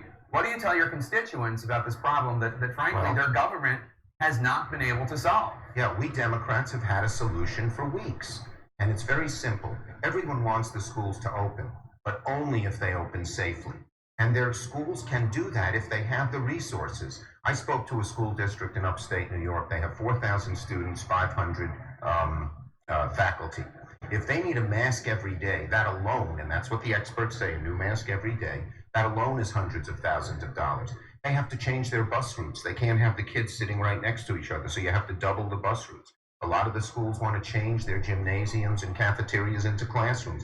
They can do this all with money and open up safely. But again, we've had a plan. We've asked our Republican colleagues to give us a counter plan. They say nothing. And this is what the frustration is. We are frustrated because there are so many people hurting in such a great crisis, and we're willing to sit down and talk with them and negotiate, and they can't come back with any answers. The party is divided. Donald Trump, they know, doesn't know what the heck he's doing. They know in their hearts he's responsible for this crisis in a lot of different ways, and yet they can't break from him. So he says 2 days ago, amazingly, no more money for testing.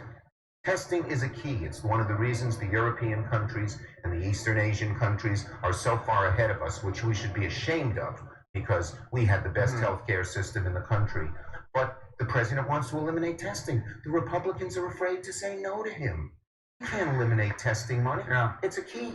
It's the frustration. So forget me. How about all the people who will be thrown out of their houses, who will not get unemployment, not be able to feed their families? We're waiting for some concrete proposals. The sooner, the better, and we'll roll up our sleeves and sit down and negotiate. So you and Speaker Pelosi met with Treasury Secretary Mnuchin as well as Chief of Staff Meadows. Mnuchin has said he thinks that there could be a deal by the end of next week. Is that possible? Well, you know, if they can get us a concrete plan, we told them very explicitly, you can't just talk in generalities. You can't negotiate in thin air. And we told him, come up with a bill. We've had a bill for 2 months that the House passed, that Senate Democrats fully support, that deals with all of these things in terms of unemployment, in terms of people being thrown out of their houses, in terms of state and local governments, in terms of opening up schools.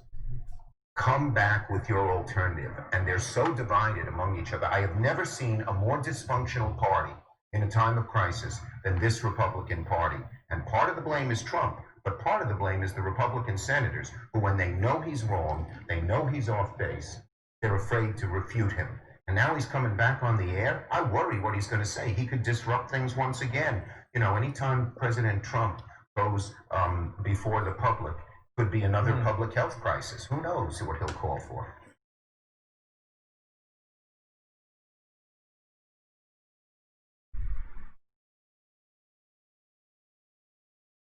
To the chat real quick.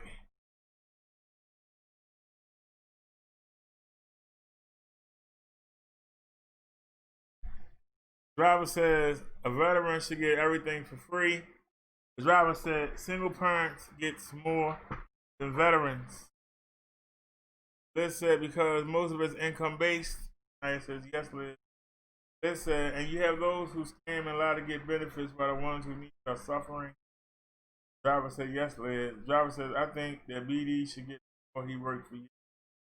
Driver said if everyone would stop using the government to disable elderly veterans more. Liz said they are homeless veterans. They should be veterans. You're right, Liz, but you got a lot of them that choose to be homeless because they're on drugs. And when you get on the heroin and the meth and the crack, even if you given reduced income living, even if you given benefits, it's not enough to cover the drug habit. And you wind up losing that. And then you wind up on the street. And they choose to live in tents, live under the bridge. They choose that. They choose drugs. A lot of them are shell-shocked. A lot of them have memories.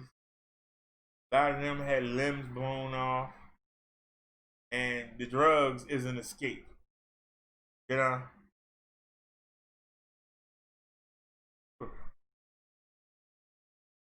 And our country should send people out to go find our veterans that's living in the tents and to get them help. But they need help. But instead, we act like we don't see it. They prefer to beg and panhandle, get the money for the drugs. They steal. Huh?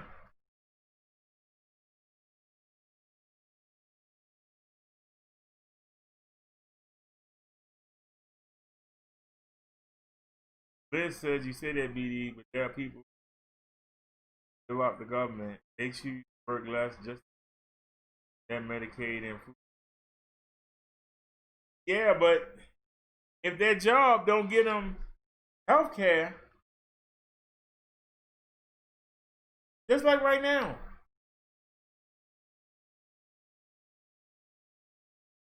I had to take a pay cut just to get the Medicaid, or I wouldn't be here right now. And then I'm doing fine on the Medicaid, and I'm told that I should never work again. 2 years later, here comes Medicare. Medicare bogarted their way in. You know what I'm saying? They actually bogarted their way in and knocked me off of state Medicaid and put me on Medicare. Medicaid paid for everything. Medicare only pays 80%. There was no premium for Medicaid. There's a premium of $137 every month to be on Medicare. How did you work all your life to earn Medicare and you pay a higher premium than people that's on regular health care?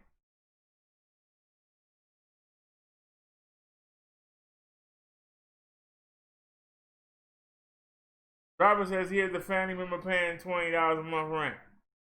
Well, the driver, they shut it down. I tried to get Section 8 too. Shut it down. I might actually, every time I call down there, they say it's shut down.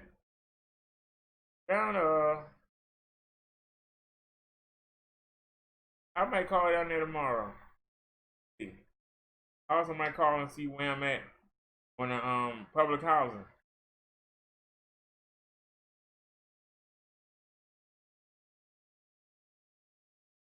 This says, BD, I get that. What about those who work their butts off for their family and are over Medicare and food and can't afford help and so on? Liz, I just told you I had to take a drastic pay cut just to fit into that parameter. I had to go from $32,000 a year. I had to go down to a little under $19,000 just to qualify for the Medicaid.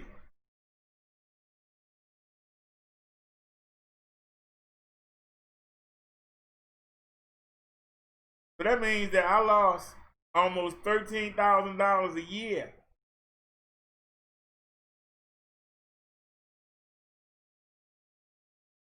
But if I didn't get that, one hospital stay is like $10,000. That would have been the money just one time. It would have been the money that I lost. It'd have been gone. What if I had to go to the hospital again? Now, I haven't been to the hospital. I'm gonna be honest with you. I haven't been to the hospital since I've been on Medicare, and I'm scared to go. But now I gotta pay 20%. So if I go to the hospital and they keep me for 6 or 7 days, and the bill $18,000, how much is 20% of $18,000? $1,800. Where am I gonna get $1,800 from? But that'll be what I have to pay.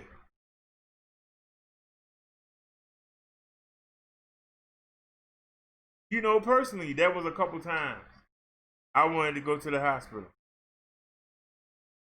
but I decided to wait it out. Because where am I gonna get $1,800 from?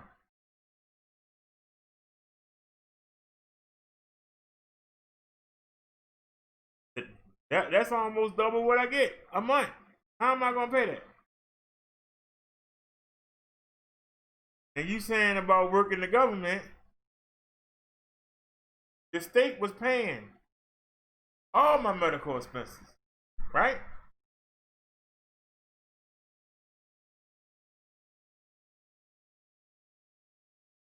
I got on disability, they was still paying our medical assistance. For 2 years, the government came and knocked Medicare out the way. Now the state didn't mind because they were paying for everything. And so when somebody say, well, you getting the state to pay that $137 premium, the state was paying everything. They gladly pay it. When you paying everything and then you only got to pay a little bit, they don't mind. They were paying everything. When I told them, they ain't had no problem. They said, yep.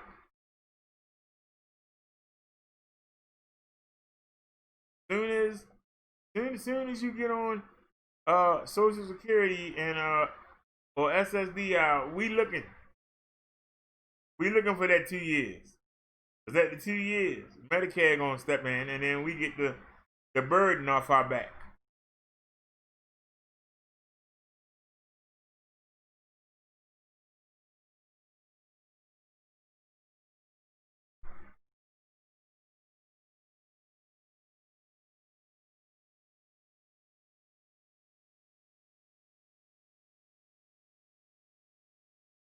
It said take a pay cut to live off the government year by year.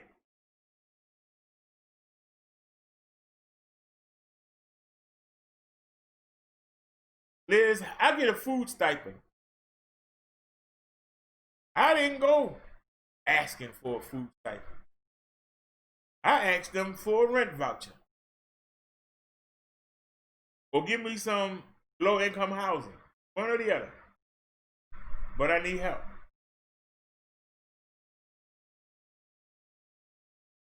After I pay rent, I only got $200 and something left. How am I going to pay BG&E, which is $150 a month? How am I going to pay for phone so I can call 911 if I have a heart attack or something? How am I going to get toiletries? How am I going to get food? I asked them for a voucher that I could give when I pay my rent. I give that to the landlord. give me something off the rent, and then I have money in my hand.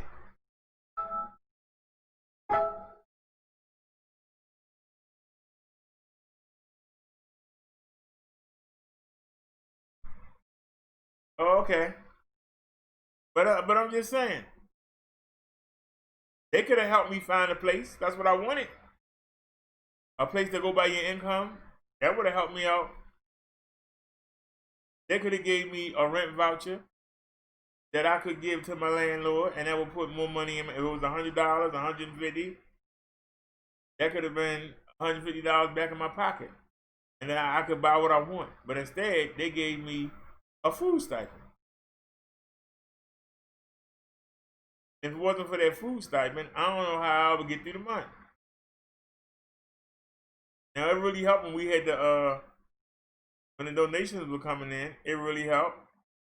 When we won the accident, when I got the accident money back, that helped. When we got the stimulus, that helped.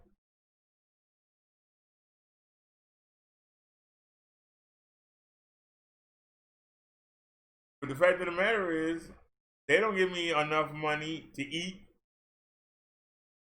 Just like tomorrow is the 3rd. I'll be going to the market tomorrow. I hope y'all come with me.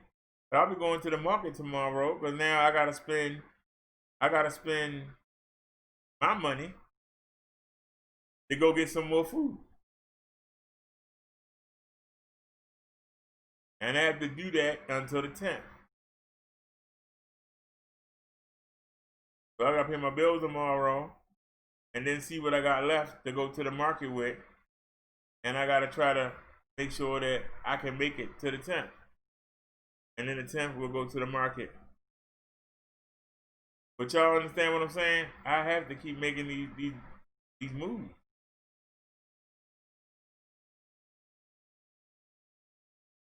But I'd rather they just gave me the voucher.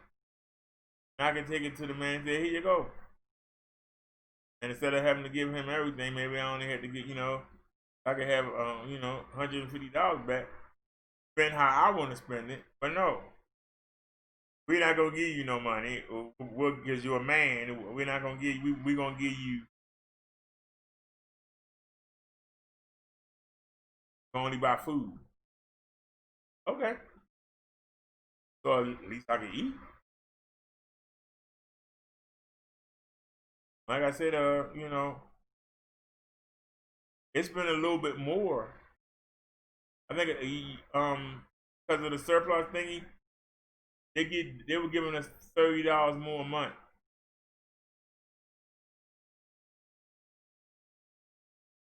But with the extra $30, it seemed like it vanished just as fast as if it wasn't there. But you learn to make do.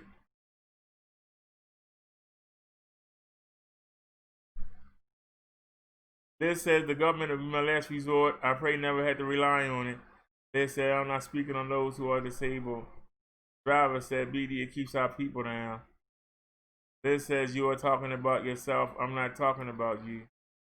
Driver said BD, all that should be free for the disabled. This said driver, those who are disabled get the bare minimum. And it shouldn't be that way. Driver said BD, I feel my kids are my responsibility. I made them, so I should feed them. Driver say BD, that makes me mad. Those who receive Medicare not get the same health care as those with insurance. Liz, well, to be honest with you, Liz, that's correct. But by the same token, I'm with the same people that I was with when I was with I'm with the same people. I'm with the same healthcare system. It's called MedStar. When I was on Medicaid, I had a choice of 3. One was called Doctors Union, something like that. And it was the other one was Blue Cross. Blue Cross is the most expensive. And even though I was on Medicaid, I would have still had to pay a premium. That's why I didn't go down. But I went with the MedStar because driving around, that's all I saw. MedStar, Franklin Square, MedStar, Good Samaritan Hospital, MedStar, Union Memorial, and it's two other ones I can't think of. Oh, I think Bayview might be MedStar. I kept seeing the name, and I said, well, that seems to be the most popular. If something happened, I should be able to get to one of them places. So I went with MedStar, and I'm still with MedStar. It took them 2 months to realize I wasn't on Medicaid anymore. And like I said, I've been lucky though so far. I've been very careful about what I let them do, but I was able to get a scooter for free. I got the back pad for free. I was able to get the knee pad for free. I got a monitor coming. I got a pacemaker monitor coming. That's gonna be for free. So far, the only thing I've been paying is the prescriptions. And you have to get the $5,000 out your own pocket before you can get the prescription for free. So I don't think I'm gonna live long enough. At $30 to $50 a month, how many months is that before I hit 5,000? Long time.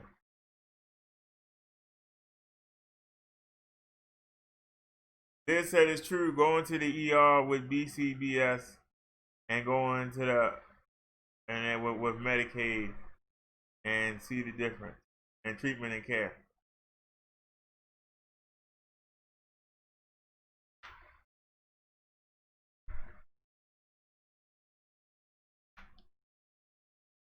Well, for my treatment, I go to the same places, and like I said, they tend to handle me with kid gloves. I ain't gonna lie to you.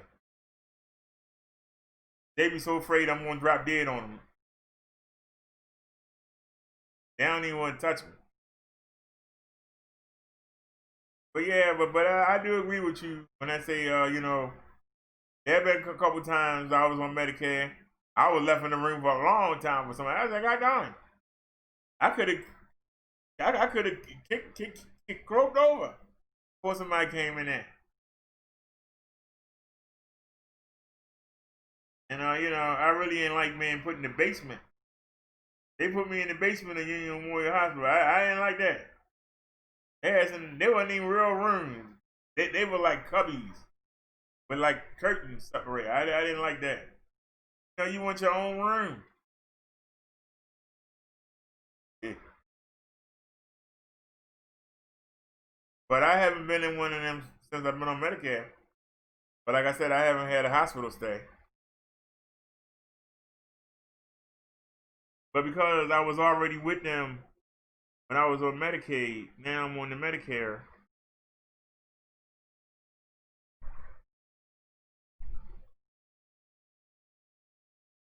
That's why I said I'm waiting for the MTA mobility bus paperwork to come.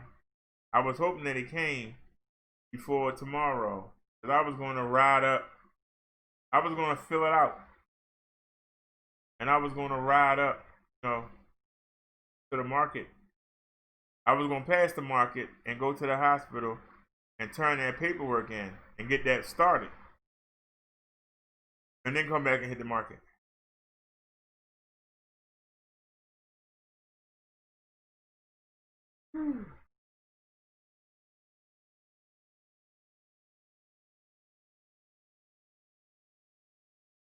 And like I said, some people will say, well, you're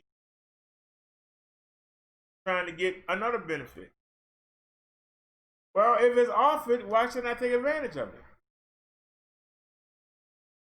I'm worrying about getting a scooter that's going to let us go far places.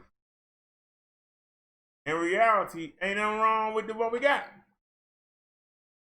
If I let the bus driver stay and bring us back, then I got 6 miles to ride around. Whereas trying to go somewhere within them 6 miles, and then we have to ride around and look at stuff, That's gonna be if it's 3 miles to get there, and we drive around for 2 miles, we don't have enough energy to get back. At least now, we can let the bus take us there. You know, I don't have to worry about riding the scooter. September the 4th, we have to go to Good Samaritan again. If y'all remember that video, cause Lala knocked it down.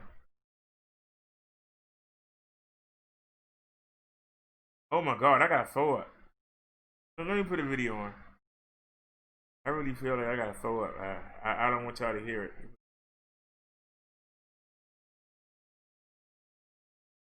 I guess they're gonna have a video about that. Big commercial. Y'all see it? Yeah, you can see it.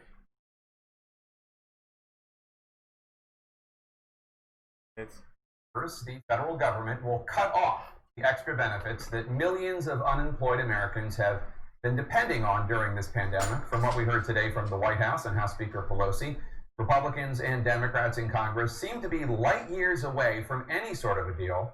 And on top of that, both the U.S. Senate and the House have already adjourned for the weekend.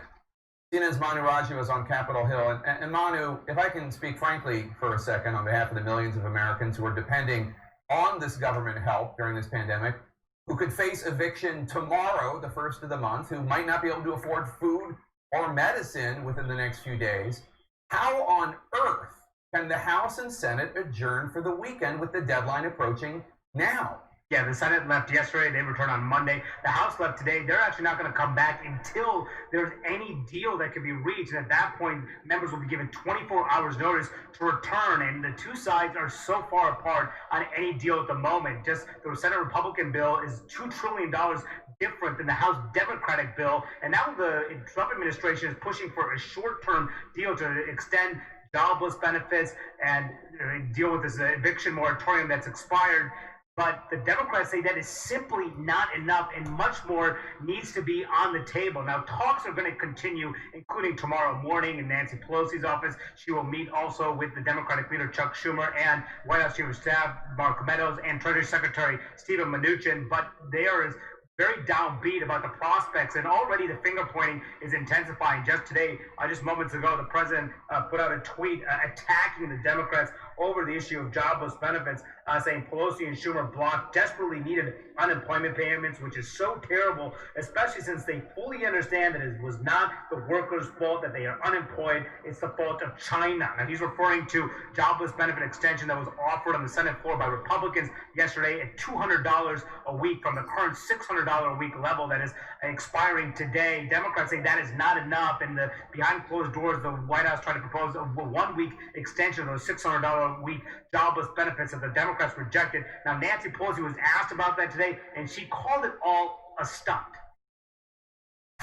It's a public relations stunt on their part. What they did do yesterday was put on the floor $200 a week. That's what they put forth yesterday, $200 a week. That's not what, that's so beneath the value of America's workforce. Now, Pelosi's still pushing, Jake, for a comprehensive deal, but Mark Meadows said yesterday he's very skeptical they could reach such a big, large-scale agreement. Manu, what about all the people who had been relying on the eviction moratorium? That expired last week. Tomorrow is the first of the month. Rent is due. Yeah, and that's a real concern for people. Now, the law requires 30 days notice before someone is evicted. So presumably, lawmakers could get a deal before some people get kicked out of their houses they're renting. There are millions of Americans that could be at risk of being evicted. Now, housing advocates, Jake, say that people who are facing the prospects of not paying their rent payments should talk to their landlords, presumably get a deal, and presumably by then, Jake, Congress will figure a way around this issue. Both sides contend they want to deal with this again, but it's unclear just how they'll do that, Jake. We all know future matters. Let's show them who we are. Let's kick it up a notch. Stick together, guys. We can do anything. Just for a while.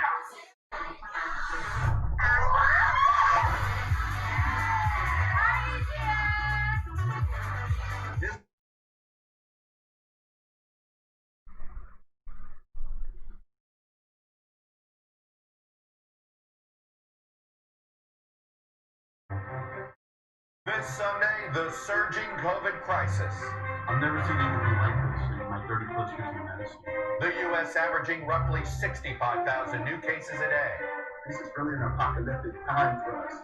21 states in the so-called red zone. Amid the growing crisis, President Trump retweets discredited advice. You don't need a mask. There is a cure.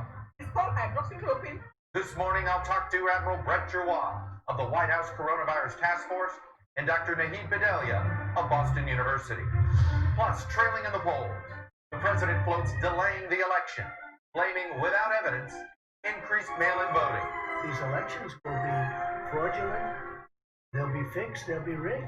Many Republicans push back. We'll cope with whatever the situation is and have the election on November 3rd as already scheduled. Why even Mr. Trump's allies say this time he's going too far. Also, while honoring John Lewis, President Obama takes on President Trump.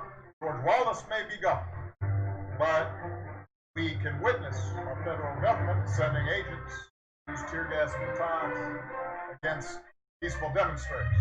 And who will Joe Biden choose as his running mate? I am going to do everything I can to make sure that he gets elected, and once elected, make sure that he's a successful president. I'll talk to a rising contender, Congresswoman Karen Bass of California. Joining me for insight and analysis are NBC News Chief Foreign Affairs Correspondent Andrea Mitchell, journalist and author Robert Draper, and Heather McGee of the civil rights advocacy group Color of Change. Welcome to Sunday. It's Meet the Press. From NBC News in Washington, the longest running show in television history. This is Meet the Press with Chuck Todd. Hey guys, come on in. Do you want a bathroom like mine but think it's too expensive? Start shopping with Honey. Honey finds me the best deals online and automatically applies discount codes at checkout. I saved on all of this. That's my beauty secret. 20% on this, 10% on this. Great shade. Also save $2 on it. They're so pretty. Jade rollers. I'm trying not to age. Honey finds me the best deals on thousands of sites, even at places like ColourPop, Ulta, Sephora. These were 50% off. You can never have too many face masks. Honey's already found over $1 billion in savings. Thank you, Honey. Okay, get out of my bathroom. No, but seriously, I gotta start getting ready if I want to leave the house today, so. Honey finds the best deals for you, automatically. Over 17 million members use Honey to save money when they shop online. Honey works on over 30,000 sites and has over 100,000 five-star reviews. Get Honey for free at joinhoney.com. If it isn't the Wild Stallions.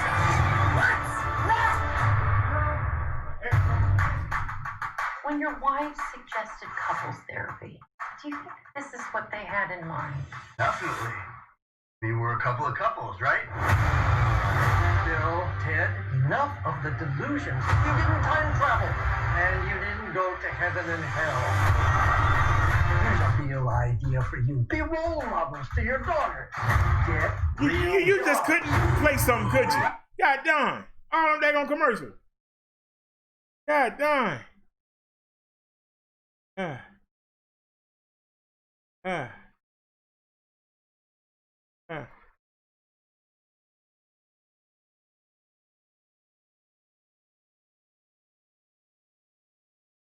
All right, let's get caught up with the chat. Sorry about that, y'all.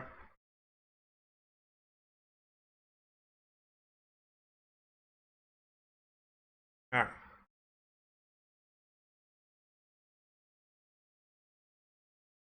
Driver said it's sad that a disabled person can't get help. Liz said that's true. Going to the ER with a Medicaid, see the difference in medical care. I said, Leslie, I've heard that. She said, even those self-pay. I said, yes, Liz, some of the facilities will not accept it at all. Liz said, yes, Nia. Liz said, BD, do you think Nancy will make a good VP? Liz says, I hate it, but the landlords need that money too.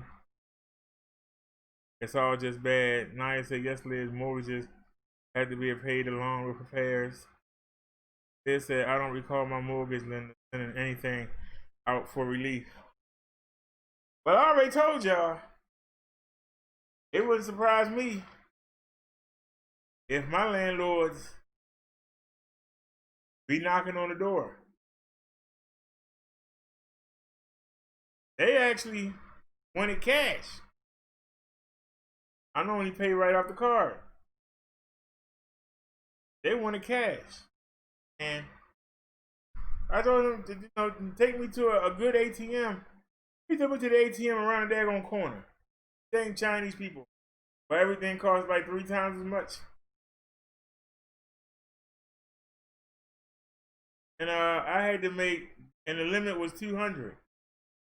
So I had to make 3 withdrawals for 600, right?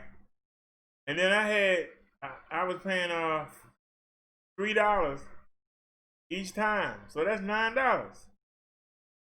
If I'd done it again, it would have been $12. I said, look, I got $15.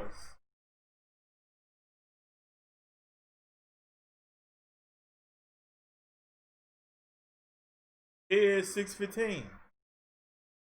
And then I showed the receipts. So I said, I owe you $1. Because why should I have to pay $9 in ATM fees when it don't cost me nothing to use my card? It was like, you trying to hustle me. How am I trying to hustle you? It's funny when people try to sell black on they ain't. It's funny. You trying to hustle me?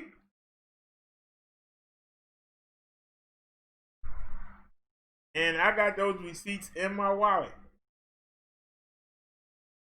And the office sent me an email saying that I only paid $6.15. And I told him about it, and I got an email saying, thank you for paying $15. I don't know. We'll find out this month. But I got my receipts from the ATM. I got my receipts.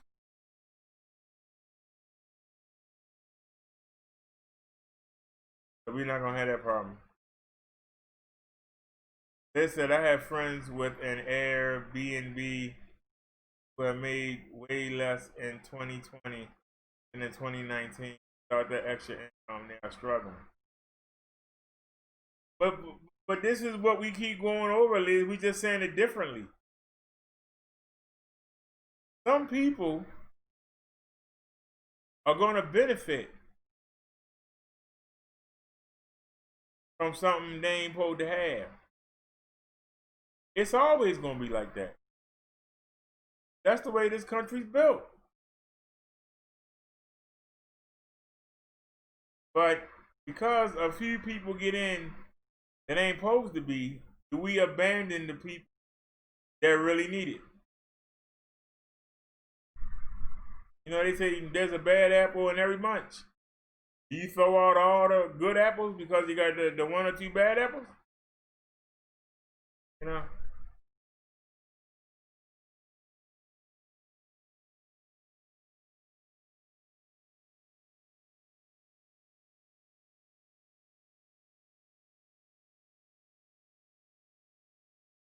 This says they are over welfare, but what did they do? Well, then this is when I say that there's always going to be some people that sneak through. They need to figure out a way to sneak through to get the help. Like I told you, I took a pay cut. But one hospital stay, it paid itself off. 3 or 4 trips to the doctor, it pretty much paid itself off. I wasn't getting the cash in my hand, but I wasn't paying for them visits. So it was a trade-off. Some people would say, well, it wasn't fair for you to get it because you made more money. But I went and I had my boss take me down. So I didn't make the same money I did before I joined. I had to make enough to fit into that window.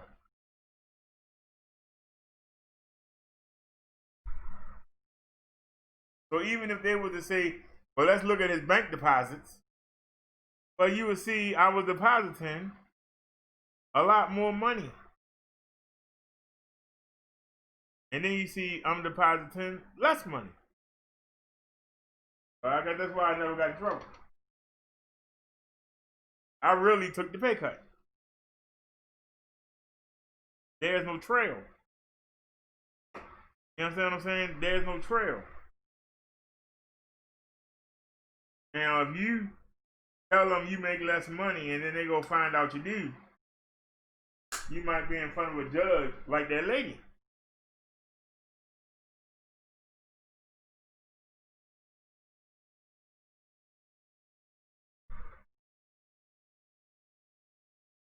They said they're the same with Republicans. No, they're not all bad, but the ones that's good ain't doing nothing. They should be the ones stepping up. I just played you a video where they said they're arguing with each other, but they had since May to do this. Well, why are they just doing it now in the last week? They've been off the first vacation for 2 weeks. They don't get serious until Wednesday or the second week. They had since May. Ain't no excuse.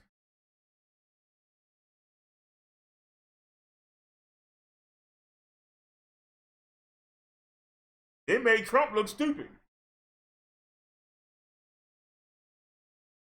Trump said that he wanted a bigger and more generous stimulus. We getting the same stimulus. Made Donald Trump look dumb as I don't know what. Trump said he wanted the payroll tax cut. Republicans said, you must have lost your mind.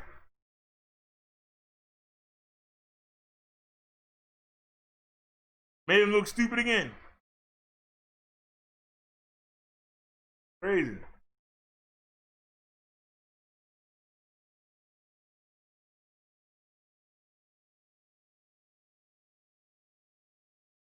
Is this the video we saw?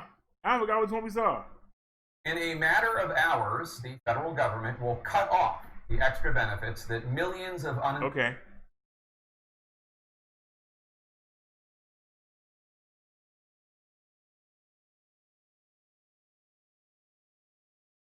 The chair now recognizes for 5 minutes Mr. Jordan. Thank you, Mr. Chairman. Dr. Fauci, do protests increase the spread of the virus? Do protests increase the spread of the virus? I think I can make a general statement. Well, 500,000 protesters on June 6th alone. Yeah. I'm just asking that number of people. Does it increase the spread of the virus? Crowding together, particularly when you're not wearing a mask, contributes to the spread of the virus. Should we limit the protesting? I'm not sure what you mean. How do we say limit the protesting? Should government limit the protesting? I don't think that's relevant to. Well, you just said if it increases the spread of the virus, I'm just asking, should we limit it? Well, I'm not in a position to determine what the government can do in a forceful way. Well, you make all kinds of recommendations. You make comments on dating, on baseball, and everything you can imagine. I'm just asking, you just said that protests increase the spread. I'm just asking you, should we try to limit the protests? No, I think I would leave that to people who have more of a position to do that. I can tell you. Government stopping people from going to church, Dr. Fauci. Yeah. Last week in the Calvary Chapel case, 5 liberals on the Supreme Court said it was okay for Nevada to limit church services. Justice Gorsuch said it best. He said there's no world in which the Constitution permits Nevada to favor Caesar's Palace over Calvary Chapel. I'm just asking, is there a world where the Constitution says you can favor one First Amendment liberty, protesting, over another, practicing your faith? I'm not favoring anybody over anybody. I'm just making a statement that's a broad statement that avoid crowds of any type, no matter where you are, because that leads to the acquisition and transmission. And I don't judge one crowd versus another crowd.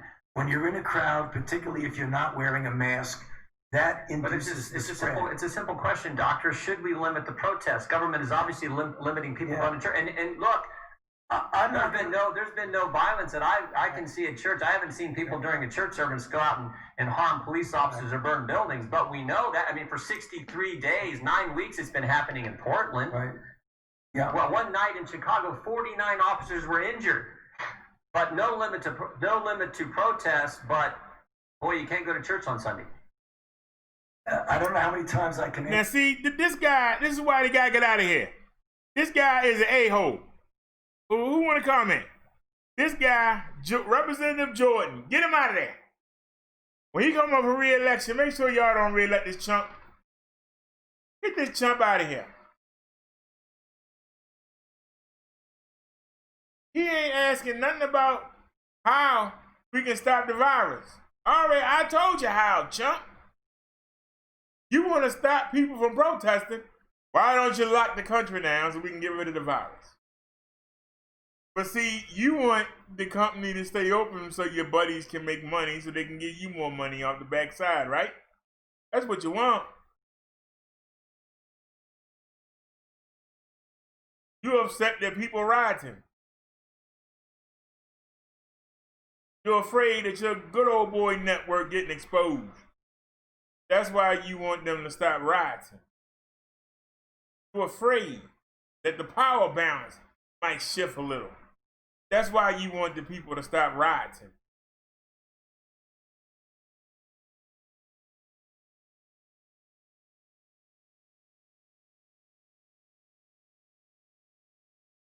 Whether they get out of hand or not, okay, they got the right to protest.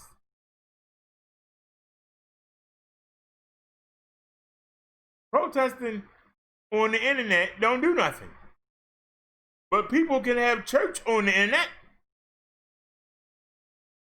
We have it twice a week. How do you compare those two things? People can protest on the internet and y'all ignore it. When they go out there in your face, you got to deal with it.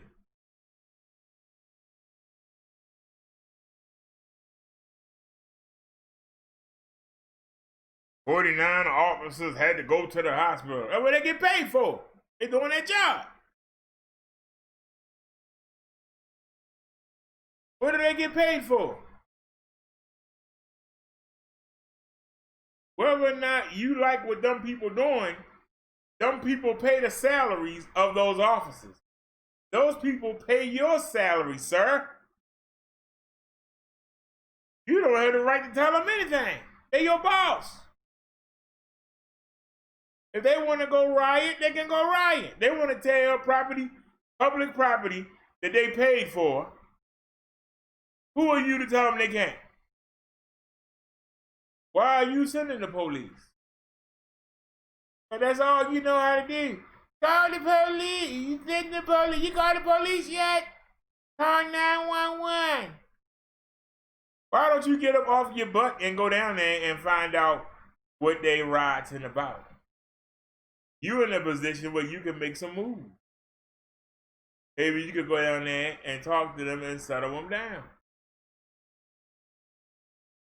But if they talking about taking down a statue they don't want in the city where they work, live, and pay for, if they want you to take it down, who are you to say no? You work for them. Y'all understand what I'm saying? They think that they run the country. They think that that money is their money. You work for us. We don't work for you. If the police want to go get in the way of them people, trying to knock down property they paid for, they should get beat up. Supposed to feel sorry for them? They trying to stop their bosses from exercising their legal right. They have a right.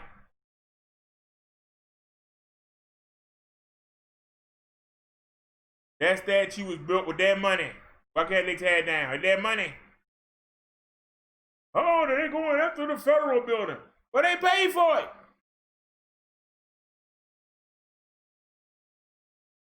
How you gonna tell somebody what to do with something they paid for? You ain't paid for it.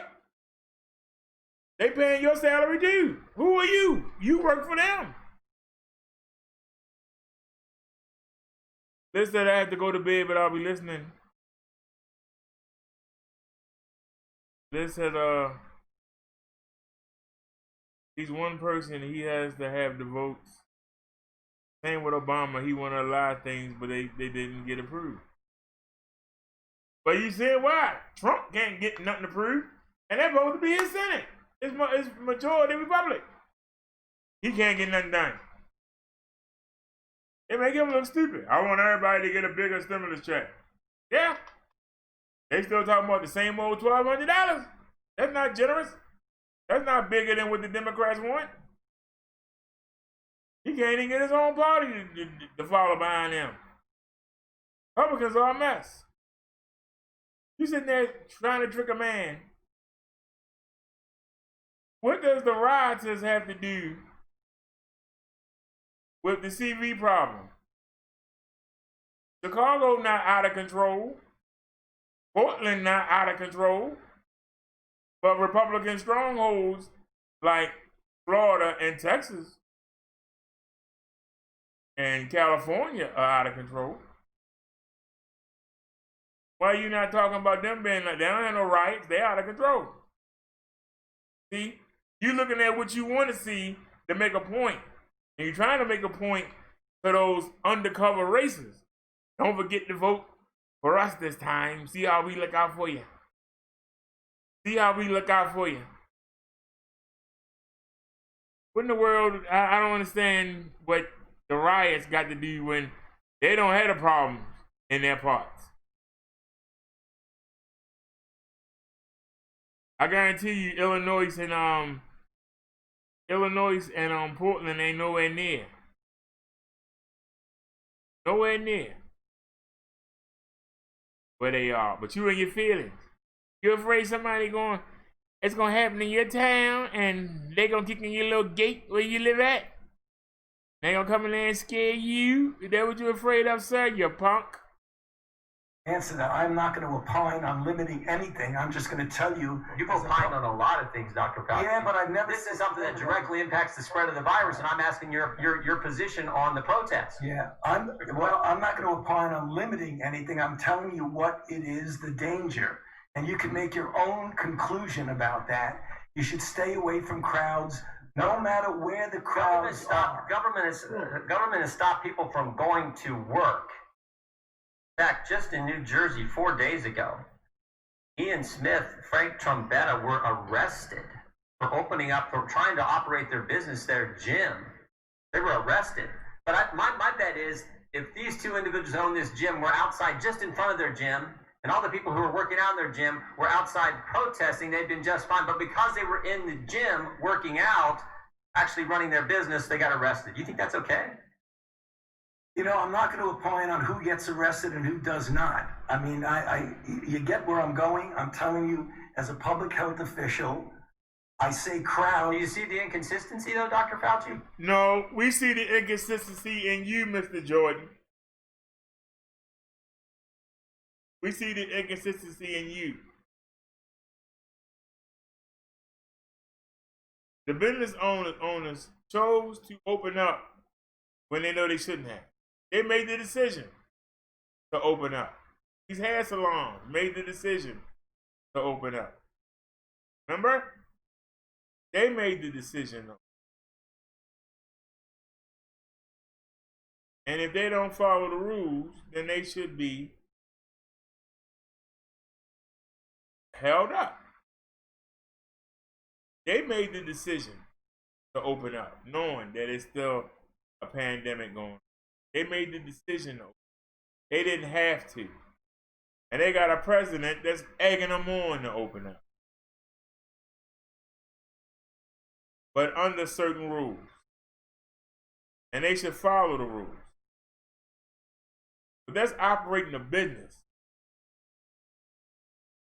You're trying to tell people that live in a state that they don't have the right to assembly?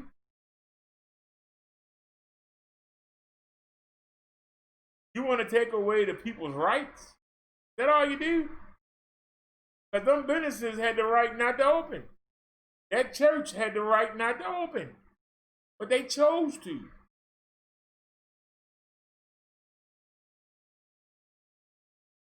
But these people chose to come protest. Are you making any changes? Are you getting rid of the good old boy network? Are you looking into these police departments and are you cleaning them out? Or they just lying low to this die down and then it's back to business as usual?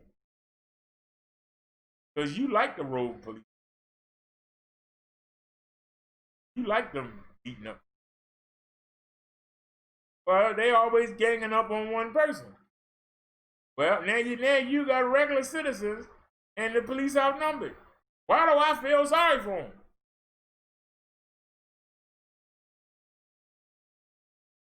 They always outnumber one person. 9 cars on one person. Now they outnumbered. And what? Why do I feel sorry for them? They know in the back of their minds them people got every right to be out there. They the ones out there fighting with them. They paid for the stuff. How you gonna tell your employer what you gonna do on the job? But yet when you send the police out there, that's why they gotta have guns. That's why they gotta have rubber bullets and gas. To give you the advantage. But deep down, they ain't got no right to be there. And you know it. You didn't pay for that them statues they tore down. You didn't reach in your pocket and pay for it. So why are you out there trying to stop it? Just asking. There's no inconsistency, Congressman. So you're allowed to protest, millions of people on one day in crowds yelling, screaming, but you try to run your business, you get arrested. And if you stood right outside of that same business and protested, you wouldn't get arrested. You don't see an inconsistency there? I don't understand what you're asking me as a public health official to opine on who should get arrested or not. That's not my position. You can ask. No, you've advocated for certain businesses. You've advocated for certain businesses to be shut down. I'm just asking you on your position on the protest. I mean, I haven't seen one. We've heard a lot about hair salons. I haven't seen one hairstylist who, between haircuts, goes out and attacks police or sets something on fire. But we've seen all kinds of that stuff during protests, and we know the protests actually increase the spread of the virus. You've said that. I said crowds. I didn't say specifically. I didn't say protests do anything. So the protests don't increase the spread of the virus? I didn't say that. You're putting words in my mouth. No, I just want an answer to the question. Do the protests increase the spread of the virus? I don't have any scientific evidence that anything. I can tell you that crowds are known, particularly when you don't have a mask, to increase the acquisition and transmission. No matter what. So you don't have a position on whether the protests increase the spread of the virus or don't increase the spread of the virus? I'm saying that crowds, wherever the crowds are, can give you an increased probability that there's going to be acquisition and transmission. But do you understand Americans' concern? Protesting, particularly according to the Democrats, is just fine, but you can't go to work, you can't go to school, you can't go to church. There's limits placed on all 3 of those fundamental activities, First Amendment activities, but protesting is just fine. You know,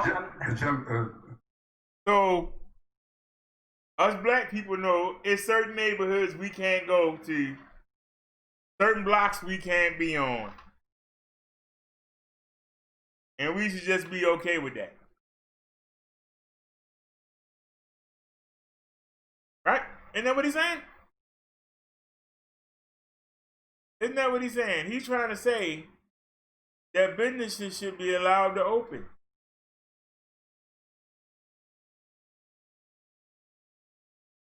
Whenever they want to, and have people in there whenever they want to.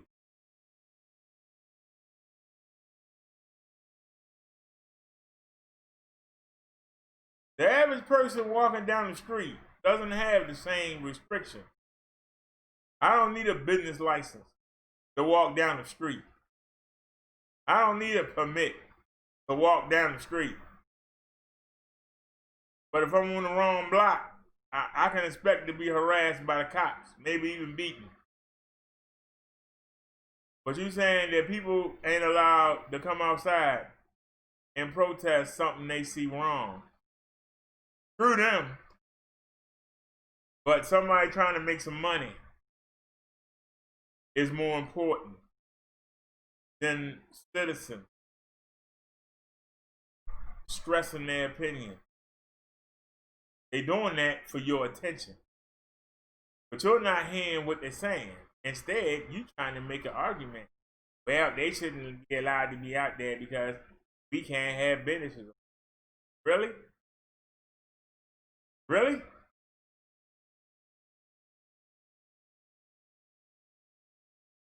The gentleman's time has expired, but I'll just ask the gentleman to just think about his question and put it in reference to crowds that gather at political meetings, at fundraisers without masks, on an oil rig in Texas, nobody wearing a mask, nobody social distancing for the fundraiser. Would that be problematic? With that, I'll yield 5 minutes to Mr. Foster. Yeah, Black Bass, shut that down. He shut that down.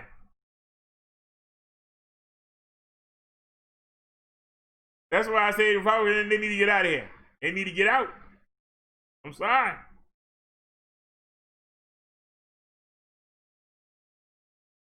But let's keep it going. While we're on that topic, let's keep it going. Do you think that President Trump being judged fairly?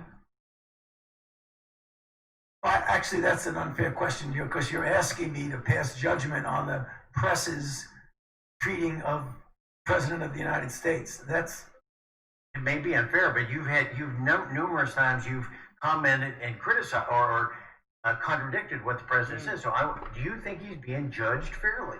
Well, it depends on what you mean. I mean, I work in the White House, and I believe that everyone there is doing everything they possibly can to do what they need to do. So, Dr. You said as late, and I've got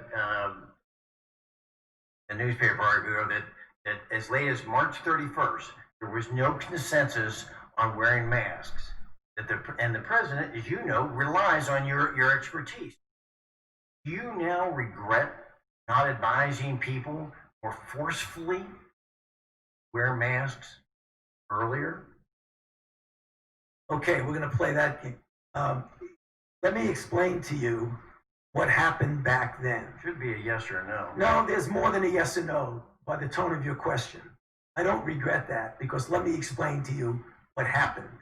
At that time, there was a paucity of equipment that our healthcare providers needed, who put themselves daily in harm's way of taking care of people who are ill. We did not want to divert masks and PPE away from them to be used by the people. Now that we have enough, we recommend. I've got 2 more questions, so thank you for that, Dr. Fauci. With me now live from the Hill is CNN senior congressional correspondent Manu Raju. Manu, I wonder what stood out to you, and I certainly, that tone from Dr. Fauci answering that question from a Republican congressman, I mean, he clearly was feeling like he was taking some blame for something that he should not be taking blame for, as he was trying to save the lives of frontline responders.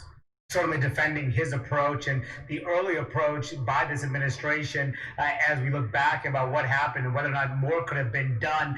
One of the things that has stuck out in this hearing is how different the tone has been from these public health experts about the concerns that they have about this disease continuing to spread in this country, much different than what we're hearing from the president and the vice president. The vice president, of course, said last week that there will be no second wave. The president has essentially suggested that testing is overrated, is not essentially a double-edged sword in his view. He believes that that's the reason why there are more cases. Well, Anthony Fauci says the reason why there are more cases is because, in his view, there's a disturbing surge in more infections happening in the United States. He said it's been a mixed bag how things have been dealt with, and all 4 witnesses are making it very clear that more testing is needed in the United States. Now, one of the big things going into this, of course, was the president's comment from Saturday, the Tulsa rally, in which he said he suggested to staff to slow down testing for COVID-19. But when asked today, the 4 witnesses indicated they have not been asked by the president to slow things down. I know for sure, to my knowledge, none of us have ever been told to slow down on testing. That just is a fact. In fact, we will be doing more testing. Of course, the president's staff afterwards, after he made that comment, said that he was only joking. They spent the last 2 days saying that. Then this morning, the president said he doesn't kid around when he was asked specifically if he was joking about that remark. But the person who's in charge of testing for this administration, Admiral Brent Giroir, testified that more testing is needed. He said the only way that we'll be able to understand this disease, and who is infected and who can pass it, and is to do the appropriate contact tracing, as well as to test as many people as possible. So that is the message. They want to test 40 to 50 million people per month by the fall. This far, we've only had 27 million tests that have happened in the United States up to this point. So a dramatic push needed by this administration that is being voiced by the administration officials that states need to undertake and needs to happen in order to safely reopen, much different than what we're hearing from the president. Yeah. Certainly is. Manu, thank you for that report. Take a pause right here, y'all. I just want to show you something. Trying to find this is June 23rd. There's a reason why I played this video. It's from June 23rd. Look at the numbers. 2 million total cases in the United States, deaths 120,000. That was on June 23rd. We saw the numbers from the day. That went over there. We saw the numbers from the day. We had 4 million. Going on 5. We going on 160,000.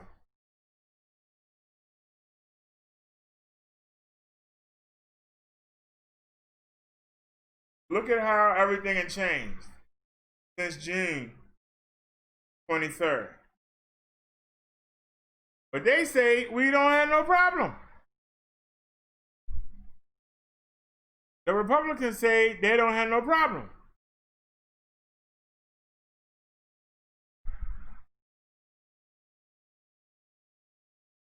We need to reopen. We need to send the kids back to school. Since June 23rd, we picked up 2 million cases.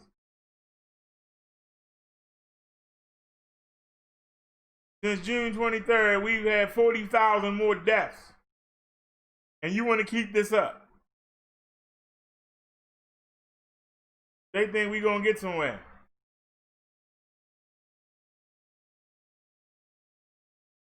Well, alrighty, y'all. I hate to end this show early, but my stomach is churning. I don't know what's going on. I keep having to throw up. I don't know what's going on, but let me end the show. Thank y'all for watching. And as Naya would say, I'll see you soon. And as I say, I will see y'all. I'll see y'all later. Y'all have a great one. Thanks for watching, everybody. I appreciate it.